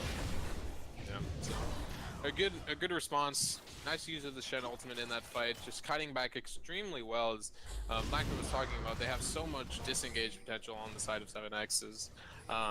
Yeah, that's really the only play you can make on Last Hope is, to have a Last Hope and have that kind of engage and try something rather than just lose slowly. Yeah, and even, especially in a best of 3, it's definitely the right call. In a best of 1, you might be a little more hesitant with that because you want to just hedge your bets as best you can and just try not to lose in every opportunity. Play to not lose. But when you're in this best of 3, you want to try and get those miraculous team fights where you can turn it around and then turn just one of these games in the series into a victory. Maybe get a great catch in the mid lane if you were sorry, but Kyle able to kite back. And you might also just be thinking towards the next game if you're Last Hope here, because this game does start to seem a little bit finished already. Yeah, no, for sure. I mean, it's just a formality at this point for 7X to close out. If you're on the side of Last Hope, you just start at this point thinking about what you're going to do for next game, what went wrong in this one, what you need to do, what's your answers for pick and bans. As you can see, the Lee Sin, definitely don't want to give that over. Might be banning something else besides a Kindred. Might be seeing the ban from Lee Sin or the takeaway. We'll see, but you definitely can't let this one get to you. You have to have your sights focused on the long game here. It's the best of 3, like you said. So yeah, and I think the highest priority is getting a jungler that can contest in the early game a little bit better. because Sir Celery was just able to run away with the first 20 minutes of this match. He's since had some difficulty in these team fights, but that's kind of expected of a Lee Sin. Maybe don't focus on this supportive jungler. Don't go for the Ivern. Or if you do, try and play around the Lee Sin a little more and just fight less early on.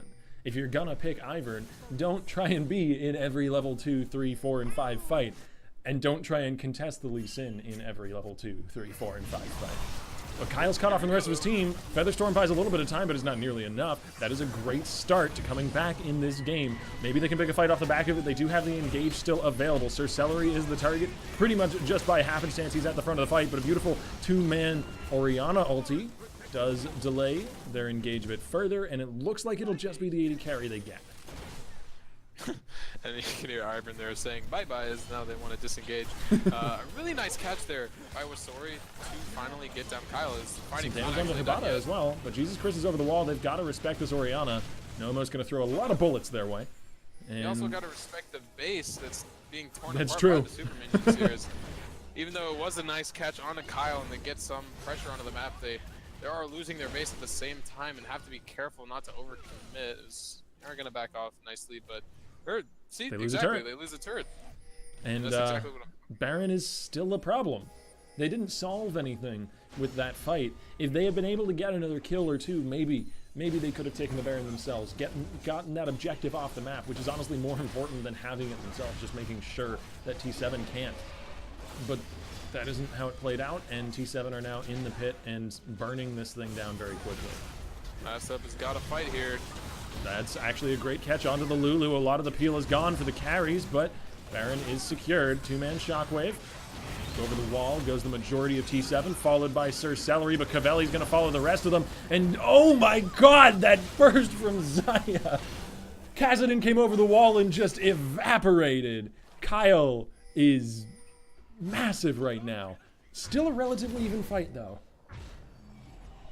Unless you count Baron. That was so close from the side of Last Hope. They were just barely in reach of getting that ace, but Kyle is just so strong on this Xayah and barely gets out with the skin of his teeth. And oh man, it's just so unfortunate for Last Hope not getting the ace, not getting the Baron off everyone. It was a very close fight. A nice pick onto the Lulu to start it off, and the rest of the team was in the pit, having to use pretty much all of their summoner spells to get over. But I mean, you saw the burst out of Orianna Xayah, and can't really do anything about it. And at this point, Xayah's finished off the Guardian Angel on top of the Orianna shield, Shen shield, actually every other member of her team being able to shield her in some way, and a Guardian Angel now. I don't think that there's a easy way to kill her. I don't think there's any way they kill this Xayah without suffering severe casualties themselves, unless Kyle just somehow goes brain dead for a few seconds. I don't know. Okay, I mean, he'd have to be like actually caught. Xayah is pretty brain dead champion, but Aw, let's not poke fun. Let's be civil and unbiased here on the caster desk, or try to be, at the very least. Yeah, I do like the GA pickup, as it is a ADC item now with the BF. Not sure what else is the other component, but it is going to be very strong now. A lot of AD on the side of Xayah is definitely caught out here. The Lee Sin Q didn't land though, so he makes it out. Fortunate for him. Right. This is still going to be a shove on the top lane for T7 though, as that inhibitor has respawned, I believe. I can't quite tell. Lucian's covering it over on the minimap. Yes, it does. So they're going to look to take the naked inhibitor while Habata Jubata scrubs bot, but from Last Hope trying to catch up the Shen rather than the... They're engaging in onto the global, which is theoretically the right move if they can kill him quickly enough. But Habata's very tanky and might be able to kite this one back. We have a pause. Looks like Q-Dread Panda did DC. Unfortunate. To be continued. I don't think I saw a pause. Not sure. Yeah. Hopefully we'll be unpausing very shortly. But yeah, let's talk about what's in stasis happening on screen right now. The right call is often to go after the global, because then, you know, obviously the global can't join in onto the fight if he's the one being singled out. But it is very, very difficult to kill a Shen quickly. And there's a 5-man stack about to hit your naked inhibitor. Yeah, I mean, that it is a Shen. He has a Shadow Dash. He had Flash available, or keyword had, to get away, and it's going to be so long to take him down if you don't have your ADC, who is on wave clear duty because your mid laner is the assassin Burst, who is trying to take down the Shen.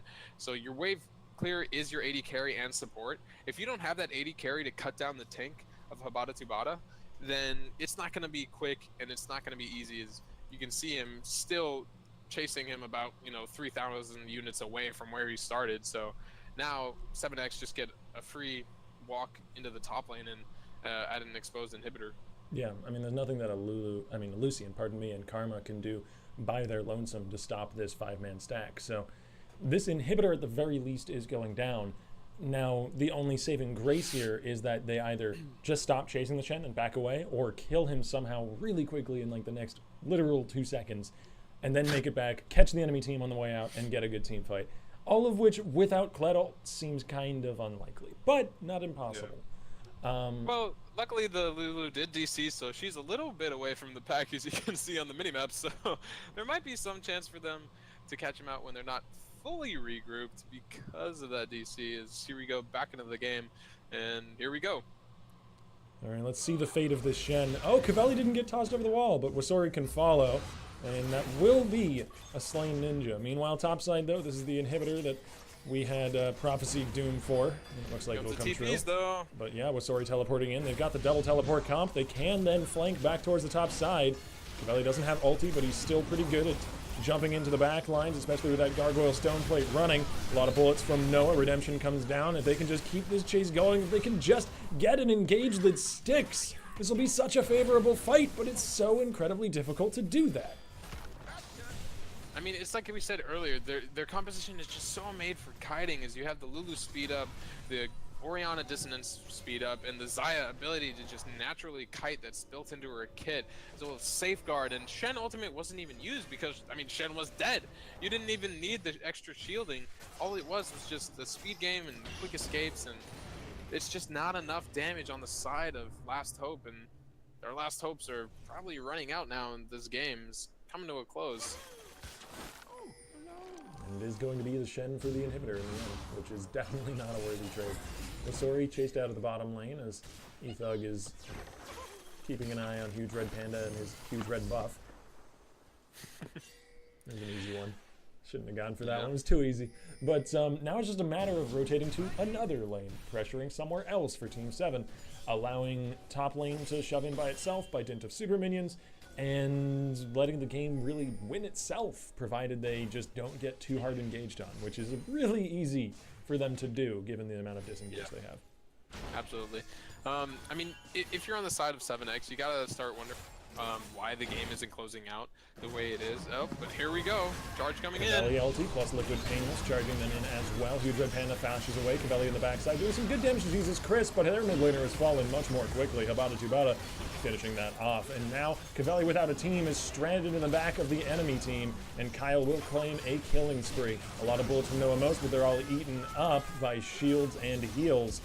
And that is the last gasp for Last Hope. Just a matter of formalities from here on out.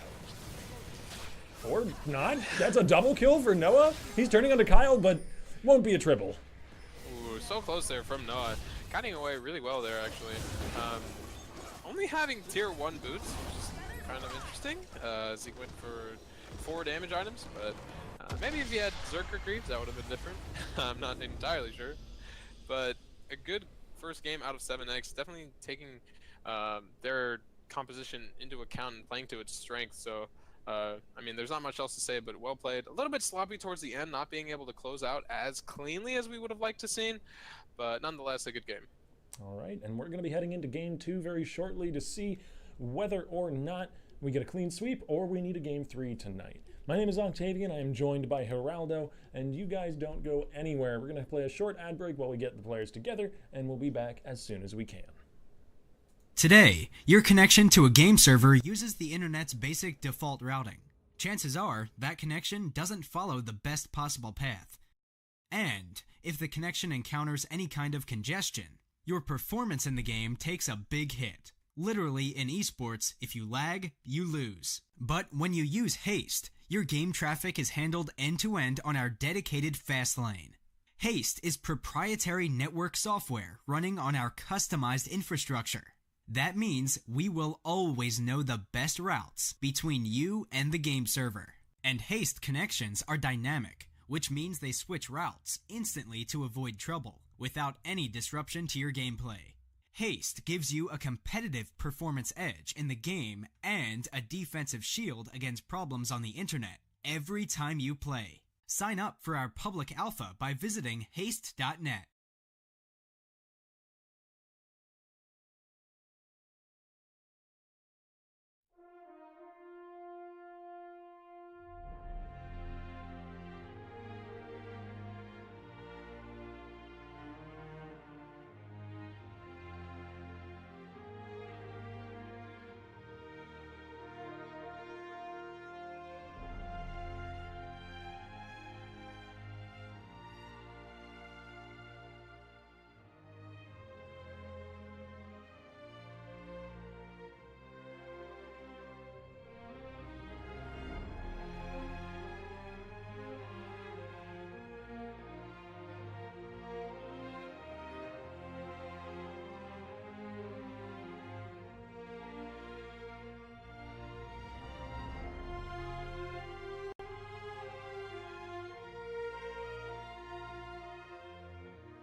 Good morning, good afternoon, good evening, or good night, everybody. My name is Octavian, and I am joined here by the illustrious Geraldo as we get into Game 2 of our Best of 3 Finals series for the Rift Cup of the month of May.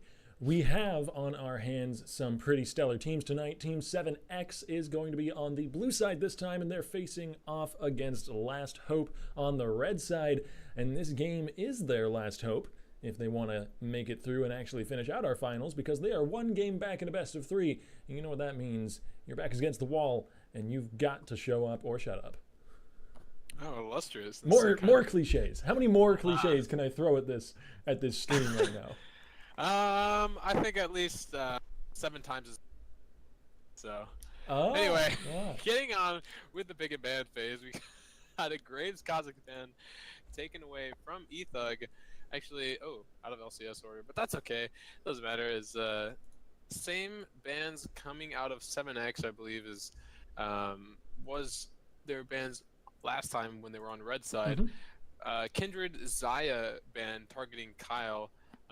We saw Kyle on that Zaya just decimating Last Hope last game, and now the Zac band is going to be taken away from Sir Celery. Lee Sin is still on the table, as is Lulu Karma. So a lot of comfort picks here, a lot of carry type champions. So should be interesting to see.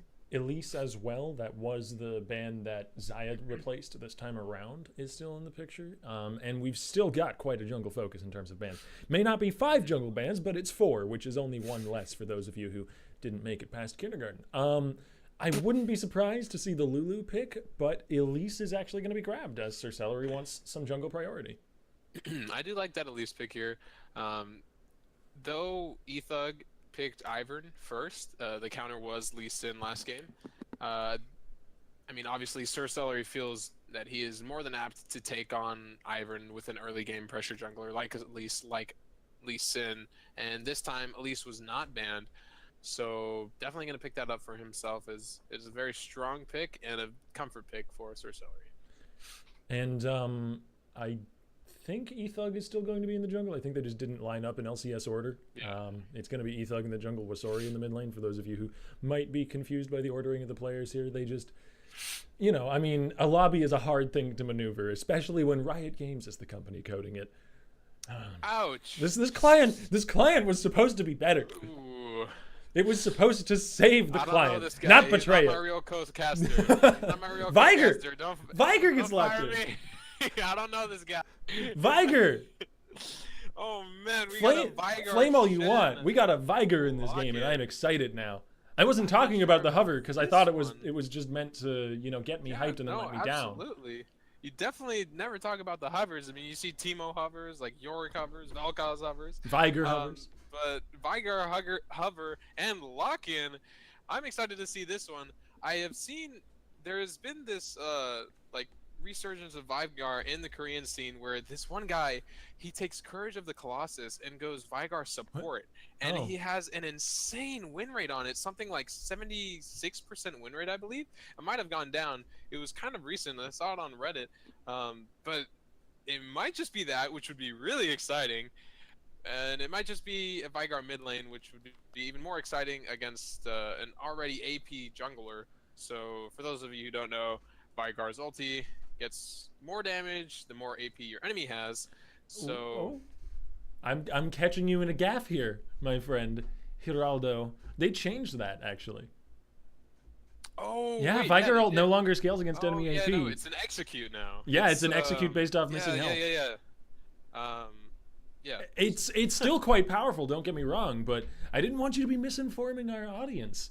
No, absolutely, you're right. I entirely understand, though. I haven't seen a Vigar in competitive play in probably since his ult was changed. So I haven't seen a Vigar just period since ever. I actually have not. Orianna. Vigar that is really no, this might be a proxy pick. Let's stop getting excited. They were talking about earlier in the pick and ban, in the lobby before the pick and ban, that some of the players don't own all the champions, so they may be locking in proxy picks and communicating between each other. This might not be actually a Vigar. I'm really sorry to anybody who's getting as excited as I am. I'm still going to hold out hope. I'm going to hold out hope that we see the tiny purple mage of evil, but we may not this game. Temper, temper your expectations, folks. Yeah, that would really stink. Is might be also a proxy pick with the Heimerdinger. Maybe not though. Actually, is Heimerdinger is pretty strong now with the recent changes with his movement speed. I have been seeing a lot more of Heimerdinger. Um, Even in, I think it was, oh gosh, who was it? I think it was Bjergsen's stream. There's a Heimerdinger. It wasn't even high, getting a 2v1 outplay, and the damage out of Heimerdinger nowadays is actually kind of ridiculous. But Yeah.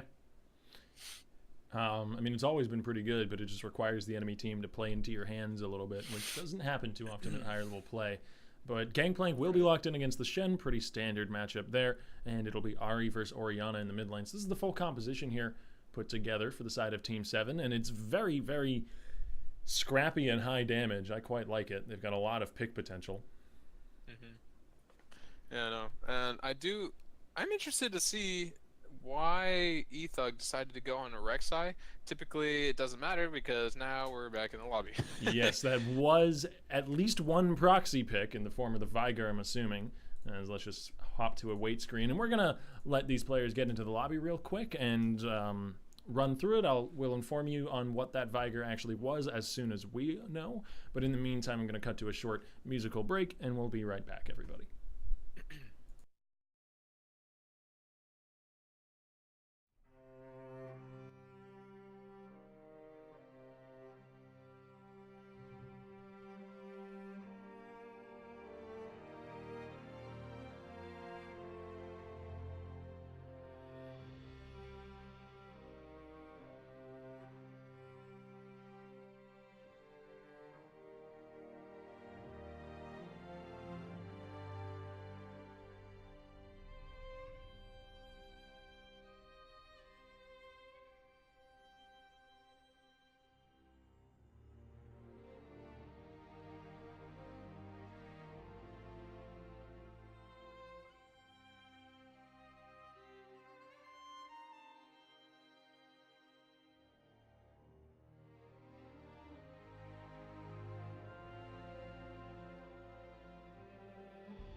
All right, folks, just wanted to cut back in on the mic for a minute or two here to go over these compositions because they are fully locked in. Placeholder, placebo, proxy picks, all put to the wayside. We have a Shen that was in the place of the Viger and a Lulu that was in the place of something else. I'm forgetting exactly what was picked otherwise, but it's a Lulu, and cleanse your mind of any other pick that might have been. It will be two fully locked in compositions here, what you're seeing on your screen. Any final thoughts before we get into the game here, Geraldo? Oh no. Geraldo's dead. I've lost him. I've lost my color caster. Hopefully I'll find him before we get in onto the rift. I've got no other final thoughts for you all, though. If you want, you can spend the next few seconds watching this screen as we hop into the game after just 3 minutes of the spectator delay. We'll be right back, everybody.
Good evening and welcome to the Rift. My name is Octavian. I am joined here by the ever-suffering Geraldo, who I believe is back with me, and after a minor medical emergency. And we will be getting into game number 2 here between Team 7X and Last Hope, who have swapped sides and swapped jerseys for this game. Blue side is going to be Team 7, and Last Hope will be wearing the red shirts. Hopefully not in any Star Trek movies. Yeah, the red guy always dies in the Star Trek movies, so or the red-shirted guy, excuse me. And yeah, I will be joining you. I'm fine. Just a little bit of a hiccup there. So it does look like the proxy pick was Lulu instead of Vigar, obviously. So Painless gonna be back on that. Lulu is very good on that champion, as Huge Red Panda is gonna go into the Karma counter break, both having Ignite. I am really excited again for this bottom lane. Hopefully it's just as action-packed for you guys as the last game.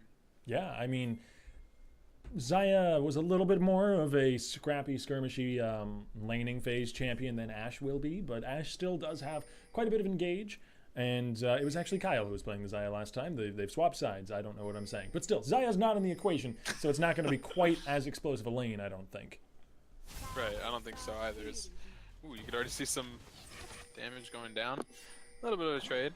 So, blue team or 7X will know that the bot lane is not leashing Ethug. So I might get a little bit of a better guess as to where Ethug might be starting. Either Red or Raptors is probably the best guess on Sir Celery, and just get a normal start here. An interesting thing, though, that I do want to note while we have a little bit of quiet before this game kicks off is that Wasori has chosen that cleanse that we were talking about a few games back as a potential summoner spell into hard CC, but he's not the one into the Ashe matchup. This cleanse is purely for cocoons and charms. Right, I do like that adaptation on the Orianna. Orianna is typically the matchups into Orianna are the likes of Ahri and Syndra. There are many different types of summoner spells you can take on versus those matchups. If they don't have an Elise, Exhaust, Barrier are typically, you know, the other two summoner spells you would see. I do like the cleanse because of the charm. If Jesus is going to max that second, sometimes you see the Foxfires being max second. It really depends on what kind of playstyle he's going to go for. So if that is max second, it will be very potent to have that cleanse because the charm will last so long, especially with the cocoon as well. And that's another hard thing about having cleanse, though, is knowing when to cleanse against something like a charm and a cocoon. Here is we already have a fight. Yeah, Ethug burrowing over the wall. He is going to land the knock-up. Habata flashing away, but it won't be enough. First blood to the Shen. Sir Celery looking to get one back as the action's on the opposite end of the map as it was last game. Repel forwards. There's the bite, but Cavelli doesn't go down. Sir Celery even drops the neurotoxin, but it won't be enough. We'll see if he manages to get away as roaming is coming up from the mid lane. I'm going to pop the camera up there since it doesn't want it by itself. It doesn't want it by itself. We got action bottom side, too. The game really just is breaking out all over the place, but there's volatile spiderling. Sir Celery gets knocked up again. Ethug claims the kill. Flash forward from Jesus Chris. The Ignite is down, and a kill will go back to Ahri. Very interesting trades here. I'm not really sure. Jesus to burn, both summoner spells into a lane that he just left and lost so much CS into. I mean, yeah, Orianna doesn't have Ignite, but here we go in the bot lane. Kyle dashes away and is freeze-framed in front of a volley of arrows that may kill him. Well, probably won't do 100, however much. I don't know. We can see it in the freeze frame. I'm not sure. I can't check his health either, but I don't think it's going to kill him, even if it lands. Oh, is your camera in a different spot? My camera's right over the volley, looking directly towards Kyle. I can see the outer turret, so. Oh, that's interesting. It might hit. Well, volley right now is doing 96 damage, and that's before mitigation, and Kyle seems to have more than 96 health. He's got at least 1 bar worth, so I don't think it'll kill him, even if it lands, but he flashes it nonetheless. The Ignite was ticking. I suppose he was worried. I didn't even see the pause timer coming back. There's so much action is going on, but yeah, very volatile bot lane. I mean, the caster curse, you were saying we might not get a scrappy fight because we don't have the Xayah anymore, but we just got that as the Ashe Lulu turning it on onto Kyle and Huge Red Panda. But I do want to talk about that top lane as a really nice time gank by Ethug. Got first blood for Cavelli. And then just kind of a really big misplay, not having enough damage from Sir Celery's side, having to force Jesus Chris to come up and use both summoner spells. It's going to be pretty hard for 7X to kind of claw back from this early deficit. Or actually, excuse me, lost hope. Habana Tubata does have the advantage of scaling up decently well, though. Speaking of 7X, but there's the full combo from Huge Red Panda, running himself out of mana, though. And Jesus Chris with his doubles. We'll see whether or not he tries to make use of that. Ethug over the wall is looking to claim it back for himself. There's the cleanse from Rosori. The charm does not connect. Well, it does, but it doesn't stick. And that'll be the kill to the Orianna. Yeah, really nice job by Ethug capitalizing, knowing that the person who killed him used Flash and Ignite, no summoner spells being there. I'm not really sure if that cleanse was necessary. I do think Ethug would have cleaned the kill either way, but definitely wanting that kill for himself to get the lane snowballing even farther. I mean, double the CS at 5 minutes, 36 to 17 is just ridiculous. Prey Seeker stops 2 bases. There's the Chilling Smite and a knockup. Ethug claims an easy kill. That was just clean. There was nothing really fancy about that. Yeah, no, Huge Red Panda did have Flash available. I'm not sure why he didn't use it. Knowing Ethugs was down from the top lane, not sure if they timed it properly or not sure that they knew that Ethug used it, but definitely a little misplay there. I guess not wanting to expend it is... Yeah, maybe just not anticipating the amount of damage that Unburrow plus Auto and Smite would do. Yeah, Jesus is sent down here to actually claim this. Losing so much more pressure in the mid lane is going to have to walk all the way back and miss even more CS. Sir Celery, yeah, is going to claim it, but I mean, you only get the casters from the bot lane crashing wave, and now you're going to miss all of these in the mid, and oof, it looks rough for Chris here as we approach 7-minute mark.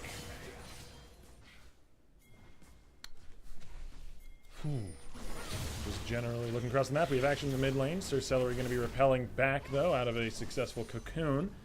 And Ethug showing his face once again. This guy has had a much better showing than Game 1. I've got to give him props for that. There's the ulti on Jesus Chris. Yeah, Shockwave burned. Just kind of to get some damage, but maybe to prep this dive. There's the Burrow and the Unburrow as it knocks Jesus Chris up. But he gets level 6 from a minion that died at basically max XP range. That lets him dash away. Actually surprised he got level 6 there, considering how much PS he is down, how much he's been roaming, but it doesn't matter because I really like this from Last Hope here. Getting the first turret is... Huge Red Panda caught out now. 3v1, and with the flash up, he's going to burn it to get over the wall, but burrowing over to follow, Ethug gets himself his 3rd kill of the game. This is quite the difference from Game 1. Yeah, I mean, Last Hope just turning it so on in the early game, taking advantages everywhere. I mean, Ethug is having a tremendous game so far. Only 7 minutes in, and it's 1-5. I mean, I talked about Red Panda not using his flash before, and he uses flash this time, but it doesn't even matter. Ethug is just playing out of his mind, and the macro play from top, mid, and jungle right now is just impeccable. And this is exactly what we criticized them most for in Game 1. Ethug ended that game 0-6 or 0-7. Not a very respectable scoreline overall, whatever the specifics of it were. Good sidestep from Noah. Turning around with an arrow, actually buying time for Ethug to show up, and Sir Celery nearly gets junked down. He doesn't have any great target to come back down from his rappel onto. And that's a 6th kill now for Last Again, Ethug just knowing where to be and when to be there. Playing in this fog of war, waiting for something to happen, waiting for the wave to push, looking for a dive, but it turns out it was just waiting for a counter gank, knowing Sir Celery would be in the bot lane as Noah Most and Liquid Painless were pushing up so far, and it's just a really well-timed gank. Dang, Noah Most is so good at sidestepping things. It's a small thing, but anyway. I appreciate it. But yeah, I like Ethug much better on an early game-centric champion. Don't give him Ivern. I don't know. Maybe that's not the entirety of the problem. Maybe it was just one bad game, but he looks so much better on his Rek'Sai. Yeah, I mean, if this game progresses, we might see like a 15-minute surrender here, as Ethug is literally just taking over this game. I mean, I was about to make a bad reference, but you can see the advantages coming out. He ganked the top lane. Shen typically loses that matchup. Is very close in the CS, considering Gangplank is technically a ranged champion. Shen doesn't really win that matchup, is only down 5 CS, which is actually kind of tremendous in that matchup, like I was saying, and as well as Wasori just taking over 20 CS lead over Jesus. And I mean, that's all because of Ethug. Yeah. Though, to be fair, there's still a really high damage composition that they're facing off against, and all of this gold going to the Rek'Sai isn't necessarily the best thing. Well, maybe all is a little bit too generous. There's still a few kills on slow laners here and there, and they're making use of them. Wasori's going to get another. The point I was just about to make, that there's maybe too many eggs in one basket, is now starting to be fixed as Wasori gets another kill. Yeah, absolutely. I mean, like you were saying, they do have a lot of damage on the side of 7x. Habata Tubata will only scale, and that is an answer to most of the problems that they're facing. Yeah, they do have a decent shield comp, but if the shield comp keeps going forward as it is progressing right now, Habata Tubata isn't going to be able to break that shield. So I mean, like you said, they do have possible answers for it, but I'm not sure if it's gonna.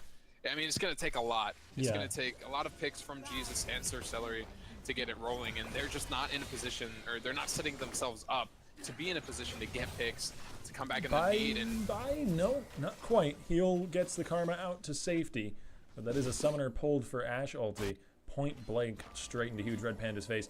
And the game's just progressing too quickly. Like, the scaling composition of Gangplank is not going to be good enough, as Ethug up on the top side is matching the pressure from the Elise bottom side, having a little bit more success than his counterpart, though. Repel the dive. Kyle now getting dove as well. It's a 2-for-1 at the very best, and it looks like it's going to be a 3-for-1 as Cavelli gets himself a kill back.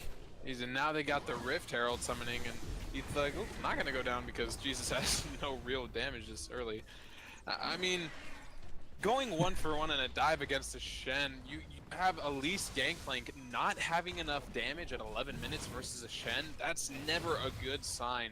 Shen has the Ninja Tab, he has the reduced damage from the parley, has enough health, and health early game is honestly one of the most underrated stats. It does so much for Ethug? you. Ethug. I think he's overestimating himself a little bit here if he seriously goes with this 1v1. And he'll realize that. He backs away. But yeah, I mean, like you were saying, it's getting rough. And maybe we have to look to game 3 already for T7, but that seems a bit far on the horizon. A bit much. I don't think they can realistically lose anything else, though, and that's the most stressing part of this whole situation that they're in. Like, they have already, at 12.5 minutes into this game, put their backs so far against the wall because of Ethug's just absolutely crazy play in the early game that they don't have room for any further mistakes. They can't lose any more turrets. They can maybe lose some dragons, provided they're the less valuable ones, like Cloud Drake or something. But that's about it. They need to contest everything else. Yeah, and the thing is also 7x's late game, as far as the team as a whole, isn't that great, considering they had a lot of trouble closing out last game, even when they were so far ahead. So even though they can maybe survive this early game, get into the mid game decently well, get some picks for themselves, and hopefully try to stall the game, the late game composition from the side of Last Hope might just be enough. But here we go, Ethug. Chilling Smite is not going to be followed up on, as Habata does have a team behind him, and Noah will take about half his health on the way out, but he's turning around with an arrow. Huge Red Panda gets chunked, has to flash away. Jesus Chris looks for the engage, but after a polymorph, thinks better of it, and it's just some ults and summoners traded back and forth. And so nothing coming there. Just a little bit of a regression. You don't really want to be diving, and don't necessarily need to, as the advantage is just gonna, I mean, they're just gonna make themselves, so you don't need to force anything too hard, as they might just turn onto this dragon, I believe. Yeah, there are other objectives to take. There's no reason to force that dive when they can go into a Drake and maybe catch some kills on the other side of it. Beautiful repel from Sir Celery, but it leaves Habata Tubata alone. He's going to try and chase down Wasori, make a 1-for-1 out of it, but now Wasori and Ethug are caught out alone. Bye-bye to the robot. Another falls, and that's actually a great trade for T7. They stop Dragon, and they get a favorable from Last Hope there. I'm not sure what Wasori was doing on that side of the Dragon. They would have taken the Dragon if they just had the mid laner's damage on it constantly. I mean, there's no reason to go for that. if Elise comes over the wall and tries to go for a steal, and I mean, even if she steals it, it's 1 at Cloud Drake, and 2, you'd get an Elise flash out of it. So there's no reason to be there to try and force a fight like that when you just try to force one under their inner turret, not getting anything out of it, no enchanted crystal arrow, no follow-up, and it's just too much coming out of Resori, and Ethug caught in the midst of it trying to help his mid laner when he really shouldn't have. Yeah, I mean, I think the main reason they went for that fight is because they might be feeling a little immortal right now. They were 11-2 kills up. They had full vision control of the bottom side. They just didn't see a way that they could lose, but there's always a way you can in League of Legends. You're never quite indefeatable, and especially against a composition that can put out so much damage as something with Gangplank and an Ahri and all that. We've gone over that a few times. Yeah, now Ahri 2-1-1 has the Morellonomicon and Sork Shoes completed, just about same items as Resori, so might just be turning on a little bit as Noah Most only has a kill for himself, level down, so we might just be seeing little assassinations here, though he does have a Lulu on his team, so might be interesting. Isn't exactly at that Ahri big power spike that you would like to see, but is definitely getting stronger and stronger here as Sorcellery is collapsing on the top Cavelli. side. Sorcellery lands the stun through the wall, going to repel after Cavelli, who has to flash away. I think they should leave it at that. They've gotten the flash off the Shen, and that's not bad for the amount of investment. Yeah, definitely not bad. Again, we haven't really talked about wards this game at all, and you don't really see that many forward wards from the side of Last Hope, which is something you need to do if you want to keep getting these advantages for yourself and snowball the game. You definitely need to put wards in the enemy's jungle. I mean, they have great pink ward coverage in the mid lane and the top lane in their rivers, but they need to move that line of scrimmage further into the enemy jungler. And they can do that easily because all of the outer turrets are down for them. You don't need to go put it in, you know, next to wolves or, you know, by their base gate, anything like that. Nothing too ridiculous. Just as long as they're in the jungle enough to scout out where you're gonna want to move to catch somebody off a rotation, it'll be enough. So there's the Ash arrow. This is a catch off of a rotation, but Jesus Chris manages to dodge the arrow, still has ulti and flash, and will not be easily caught. Does have to burn Spirit Rush, but that's just fine in trade for Crystalline Arrow. Yeah, just a trade of ults there. Should be coming up around the same time. Enchanted Crystal Arrow is pretty short as long. Also the Spirit Rush with the Morellonomicon and maybe some cooldowns in the runes. I'm not really sure what he took, but either way, 2 ults down, so 2 key ults is here comes Ethug. I think Huge Red Panda is definitely dead here, cut off from the rest of his team. Painless is the only one chasing the kill, but Ethug will recognize Easy Blood when he sees it and turn to go for it. See if he can actually manage to catch all the way up. No, Painless is the one who claims it. Uses Chris landing the point blank charm as Sorcellery is looking for some damage, but I think Ethug is a little too tanky to take on, especially with the lack of a support, but it doesn't seem to be dissuading them. We're going to see T7 look to keep the fight going here. Ignite dropped into Cavell, and they're going to back away. It was a 1-for-0 trade. Yeah, Karma just getting caught with her pants down there a little bit. Moving a little too far forward for some ward coverage. Not really a place you need to be, especially when you just saw that the Enchanted Crystal Arrow had come out. So they are, or the side of Red Team, Last Hope is looking for an engage and a catch out, and Red Panda just gave it to him. So a little bit of a misstep there, and now gonna get some pressure as now they are moving the line of scrimmage forward, and you can see those forward wards being placed in 7X's jungle. We'll see whether or not Last Hope can actually do anything, though, as their man advantage has evaporated off the map. And I've got to give props to T7. They've held this second line of turrets really, really well. It's actually not even taken very much damage, and they've withstood multiple pick attempts. They did just lose Huge Red Panda, but in the grand scheme of things, 1 support death does not a loss make. And this is the game they have to play if they want to come back. They have to play conservatively, play around their turrets, and avoid picks until they can get some damage and pick potential of their own. Right, and you see now the Trinity Force has been completed on Habata Tubata, so is kind of scary on that GP. Though he is 0-2, he is pretty well formed for himself. Has the Triforce, like I said, is going to be able to do a lot of damage, especially with that serrated Durek, so it should be interesting to see how they team fight, because now he should be able to get himself into some team fights. As actually, I Engage. don't know about that one, actually. The Charm Fly is a little wide, but Gameplay Gulti is still down. It's a lot of damage. The Lulu's the target. Jesus Chris will fall, though. It's a one-for-one trade. Ethug is still very dangerous and hard to deal with, even this early on in the game. Culling comes down. Wasori, though, gets a kill, and this is an overextension from T7. The double knockup. Kyle kiting back as best he can. He actually relentlessly retreats, and Cavelli has to stop. This Really could nice re-engage have gone there so by- much south, so much more south. But it holds on a knife's Actually, edge. Trading 3 for 2 there, I believe. Yeah. No, just 2 for 2.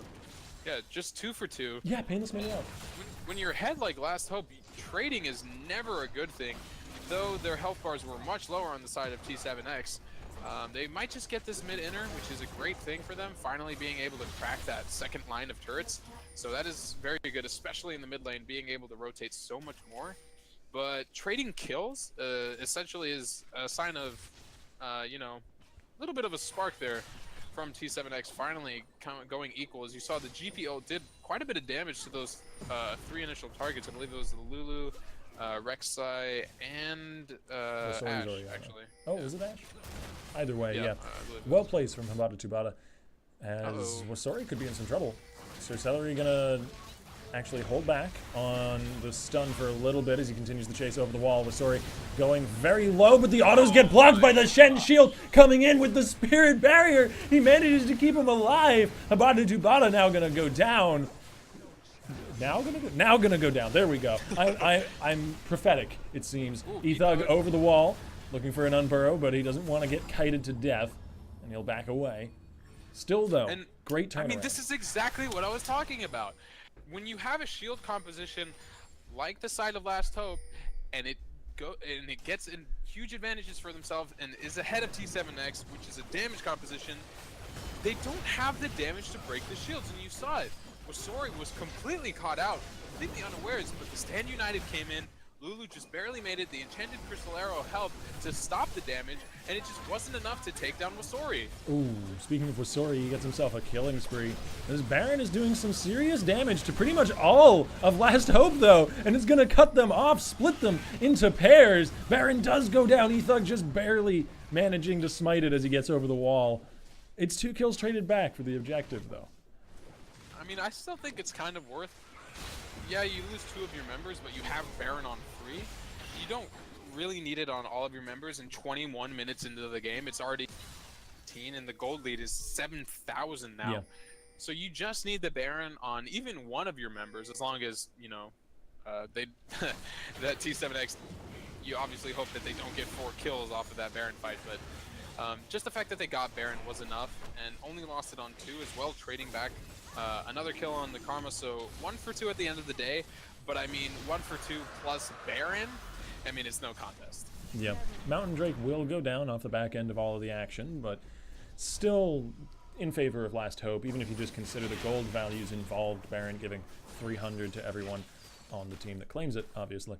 I still am a little worried. Last Hope is in a very similar situation that T7 was in our first game of this series, where they are significantly ahead with a shield comp and are still pushing kind of, I don't know, A little messy slowly, fights? yeah, I wouldn't say it's, slowly. I mean, we're 22 minutes into the game and they've got a Baron. I can't really call that slow, but a lot of well, their it's definitely fights slowed have down been the pace messier. of the game. That's true. I mean, when you are a shield comp, essentially, you are lacking that damage. I mean, you have an Ashe and an Orianna, and that's it. And that's going to have to be enough from, you know, you have a Rek'Sai, a Shen. They're not going to be really pumping out damage in the front line. Though Rek'Sai is known for being a tank with a lot of damage, it's not going to be enough because you are a shield comp and you are having to be that beefy tank on the front line for the rest of your team to do the damage. So it does slow down a little bit as, Bye. oh my god. I mean, you just keep going. There's no play-by-play casting to do. Suddenly, there's not a Karma anymore. That's all that I can cast about that. Gangplank ulti to disengage as another turret will fall. And now, with Baron buff helping them out, Last Hope have definitely turned on again in this game. We're hitting their second renaissance. Yeah, absolutely. I mean, that Karma just obviously against the 6-1 and 4 Orianna, you don't really want to be walking up too close. as that is going to accelerate the game pace just a little bit with Baron buff as they finally get a pick, though the death timers are pretty short. It's only 24 minutes, but they're still sieging pretty heavily. As if an Orianna can get a command attack and dissonance onto a squishy target, then you are probably going to lose that turret in that siege. So, And the cooldowns are so short, the range is so long, it's yeah. so incredibly difficult to play around a Orianna that's doing this well in the early game. One of the reasons why she's been a standard pick basically forever. Orianna is Absolutely. supremely good in almost every It's only gonna get composition. stronger too. That's Yeah. the thing. I mean, you can already see Shockwave is already available, and there it is. And following up on an Ash Arrow, it will be pulled onto two members. There's a dive for the other kill, and Kyle will be the one to get it. Or Kyle will be the one to fall, pardon me. Cavelli claims it. Read the names backwards. Inhibitor turret falls. Inhibitor soon to implode on itself afterwards. And this could be just a 25-minute victory. They're not backing off. Last Hope are diving Nexus turrets. Sir Celery flashing forward does manage to bring down Cavelli, but Ethug is still chasing, as is Noah. I think this may have been an overdrive. A little bit. That's two turrets, Noah. You can't tank that. But Ethug and Ethug and Mosori are still alive. Go get the turret. You have flash up, command attack dissonance. Get Definitely the would be able turret! to take down Habata Tubata, but One they're auto. gonna play it safe. It's What okay. is this? One auto would have been safe. Oriana's ranged. Mosori could have got that. One auto away, exactly. Either way, they take a huge fight. Like you said, a little bit of an I'm so overdive tempted. there, but toxicity. A little Master bit. Flame?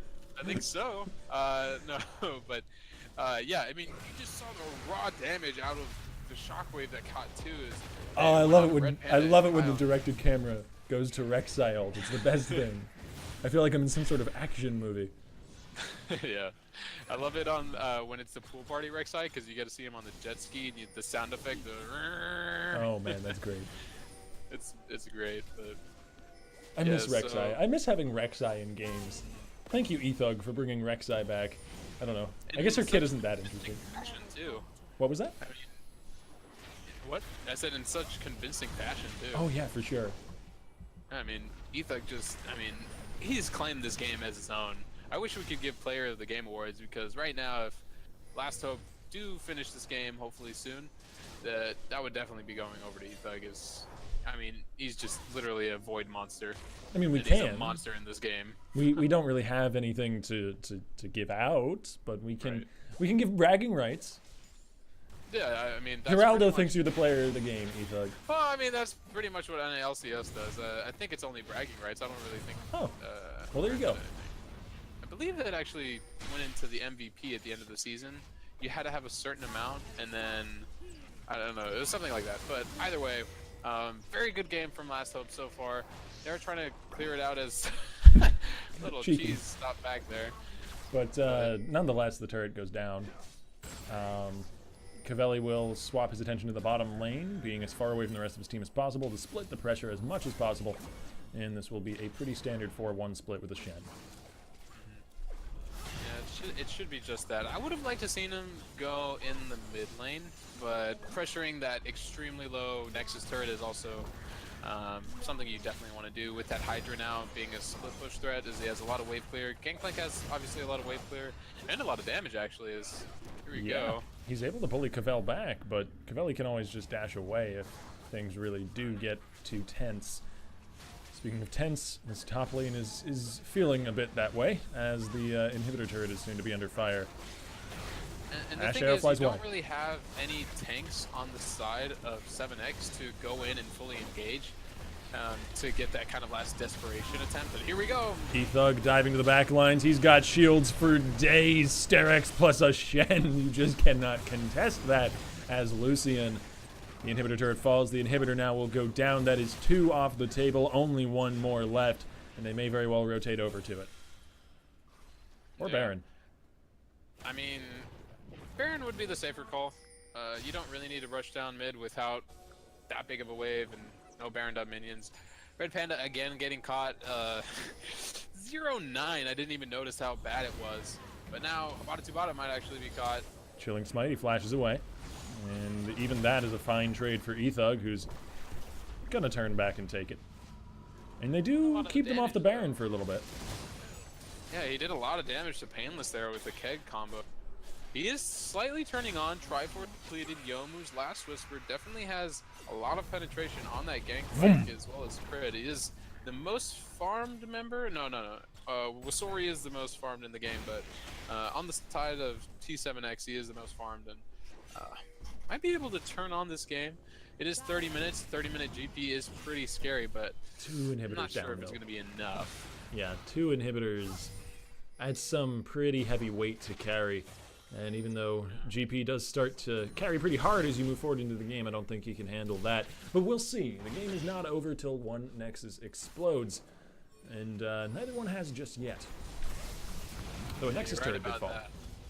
Well, and not the Nexus itself, though, so that is always a silver lining. As long as we have the Nexus, you're still standing, so should see a Baron dance here soon. Coming out from Last Hope. They should just start it. I mean, you want to start a fight, and there it is. You want to start a fight because you're so far ahead. Any fight that you take, the 10,000 gold lead will just spur you forward in it, so... And the Baron goes down without so much as a second thought. Ash Arrow flies out, but it will... Oh, it does actually land. Oh. Finding its mark onto the enemy AD carry, but Kyle, thanks to a stun from a support, gets out, but then has to continue kiting backwards. Ethug sees prey and does not want to stop chasing it. He is tanking up 3 members of the enemy team, but he will eventually fall. Habata is the one to claim it. That's not a terrible start to this team fight. Wasori does manage to land the turnaround ulti, though, and is unstoppable as Elise goes down. It's a 1-for-1 trade, but Baron. So, T7X Nexus actually turret. did lose a Nexus turret, yeah, I was about to say.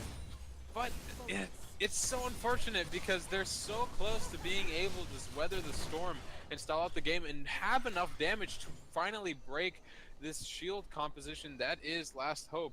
And it's just a little too late because you can see that they're fighting back. Ethug was finally taken down because I'm not sure, I couldn't see what was happening on the back line of Last Hope, but Ethug was finally taken down.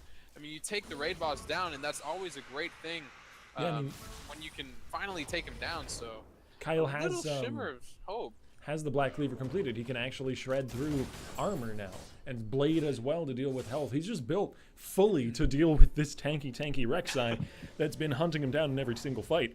Pardon me. Yeah, absolutely. But it's too little too late. Like, there's so much already lost. Yeah, I mean, you can see the rapid fire cannon most likely get no more pen coming from that side as yeah, like you were saying, you had to itemize against this giant Rek'Sai. Last Whisper had to come out from Habata Tsubata, third item. But I mean, they are answering pretty well, but I mean, it just came so late into the game that it doesn't matter. There's a catch on to Sir Celery. The charm onto Ethug could be an answering pick. Huge Red Panda flashes away. Kyle doing his best to kite, but he cannot touch Ethug at the moment. And this is an open Nexus. This is an open invitation to end the game. That was a very strange interaction with the charm and the Nexus and all of that involved, but, you know, Noamos is right-clicking on enemy structures. And Yes, it that literally will be was an GG. open Nexus as he went right through it. Yeah. he somehow went inside of it. Welcome to the Twilight Nexus. Anyways, we're going to a game 3, guys, and it's anybody's match, 1-1 now in this best of 3. That's how it works. We're gonna go figure out who takes home the prize money and the bragging rights for the Rift Cup for the month of May. My name is Octavian. I am joined here by Geraldo on the caster desk with me, the virtual desk. I'm probably 1,000 miles away from the man I don't know, but we'll be right back with all of you, no matter where you are, so long as you stick right here.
All right, everybody, let the games begin, or I guess let them end, because we're on the last one of the night. And that's the only thing making me sad tonight, that this is the last I'm going to see of these two teams, unless they return in our next Saturday tournament, which you can follow the stream to watch, /plug. My name is Octavian. I am joined here by Geraldo. And as I mentioned, we're in the final game of our finals tonight for the Reverie Rift Cup of the month of May, and it will be Last Hope facing off against Team 7X. They've swapped sides again, so it's Team 7 on red and Last Hope on blue. Yeah, I'm excited for this one. I mean, we've had a great series so far, taking it 1-1, and I gotta say, Last Hope won their game in a little bit more of a convincing fashion, but nonetheless, 1-1 in this series. Both teams are such a good lineup, and I'm excited to see as we get into these bands. Zaya and Kindred gonna be the same bands as Shen is actually the last band. All right, so that leaves, what was the other band that they were going for? It was another jungle band. I'm actually forgetting. I think it was. They've been a lot of jungle Elise champions. Or... No, Elise was picked last game. Oh, which jungle they band? banned out the first game. I think is. They did, but the Elise took the place of the Zaya took the place of the Elise. The Shen is taking the place of. Right. God dang, what am I missing here? I'm missing something. It wasn't the Graves. It wasn't the Lee Sin. It wasn't the Was it another the Treebeard. It was another jungle pick. Maybe it was a Kazakhs, but no. now. Yeah, no, 7X. it might have been the Kazakhs. I think you're right. Yeah, But now 7X is gonna opt to ban that out, as well as Zach and Graves. one way or another, Lulu, Karma, and Caitlyn all see early priority in this draft, which is not something we're unfamiliar with. No surprise there at all. Definitely the most prioritized bot lane ever. Lulu first pick and Karma Caitlyn practically always being the answer in competitive play. And I want to see what jungler Ethug goes for. Like, Right. I think that is the crux of this series, because if you look at the biggest difference between game 1 and 2, it is impossible to say that it's anything other than Ethug. The guy just looks night and day compared between the two games. He was, what, 0-8 in game 2? I think so. Or I think it was 0-7? 0-8. Something along those lines, and then ended the next match with 8 kills instead of 8 deaths. So, Right. back on the Rex So side, it's I think gonna that's be good. Rek'Sai and Orianna again. Wasori playing Orianna, I believe, all 3 times in this series. So definitely a super comfort pick. And he had a great showing out at last game too, doing an immense amount of damage to the backline of T7X. So it should be very interesting to see how this one plays out. We'll see what the answering picks are. I imagine we see a jungle pick to answer It's like this. Painless Elise is in? actually in our chat. Yeah, I mean, why wouldn't he be? No, it's just, Our chat is a funny. prestigious place, Geraldo. yeah, absolutely. No. Absolutely. Not to discredit our chat. We love our chat. Elise, Ooh, the jungle Victor pick. actually going to come out. I am so excited to see that into the Orianna. I love this matchup. It is one of my favorite matchups. I used to watch all the time. The only matchup I love better in the mid lane is Orianna versus Cassiopeia. But Victor Orianna is right up there, as Jesus is going to bring that out. And, ooh, I'm really excited to see that one. And hopefully he will avoid dying for anyone's sins in this game, as Jesus will have a matchup, a quite historic matchup for himself. Orianna Victor is a fun one to watch, as you say. Gragas Well, it'd be okay going because, to Cavelli? I mean, the support would make it painless death, so it'll be okay. No, that's what the other team. It's not even his name. It's Liquid Painless. I mean, you're mixing the bad jokes here too it's a much. stretch. It is a bit of a stretch, and It's I a think stretch. maybe it's a little too much of one. But nonetheless, we have the final 2 picks here locked in from the side of Last Hope. It will be Ashe for Noah Most and Gragas for Cavelli. A shield composition once again, and another composition that has a much beefier front line than we saw I do like out the of T7 Gragas last game. instead of the Shen on this time, though, because it is a little more engage in backline access than the Shen was. Because you saw last game, it was very much of a struggle for Cavelli to follow Ethug into the backline. It wasn't able to do so, but now Gragas being that huge initiator, along with Rek'Sai, now it's twice the tankiness and twice the engage. So I really do like that. And Galio into Gragas is no surprise, does pretty well into that matchup, and will be a frontliner that T7 so desperately needed last game. So they've at least patched some of the holes in their composition, I think. On top of that, they've also got just some more favored lane matchups. They've got Caitlyn into Ashe. They've got Galio into Gragas, things like that.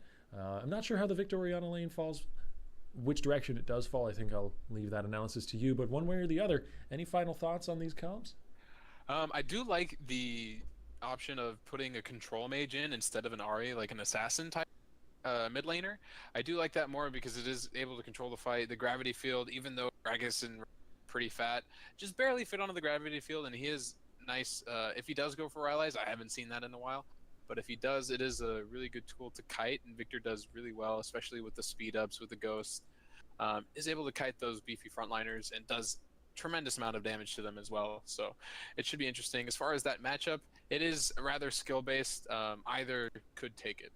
All right, well, we'll see which one does take it once we get into the game, but it's going to take us about 2.5 minutes to get there. So don't go anywhere, everybody. Me and Geraldo will be rejoining you very shortly.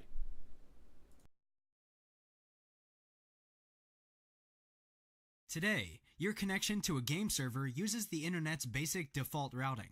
Chances are that connection doesn't follow the best possible path. And if the connection encounters any kind of congestion, your performance in the game takes a big hit. Literally, in esports, if you lag, you lose. But when you use Haste, your game traffic is handled end-to-end on our dedicated fast lane. Haste is proprietary network software running on our customized infrastructure. That means we will always know the best routes between you and the game server.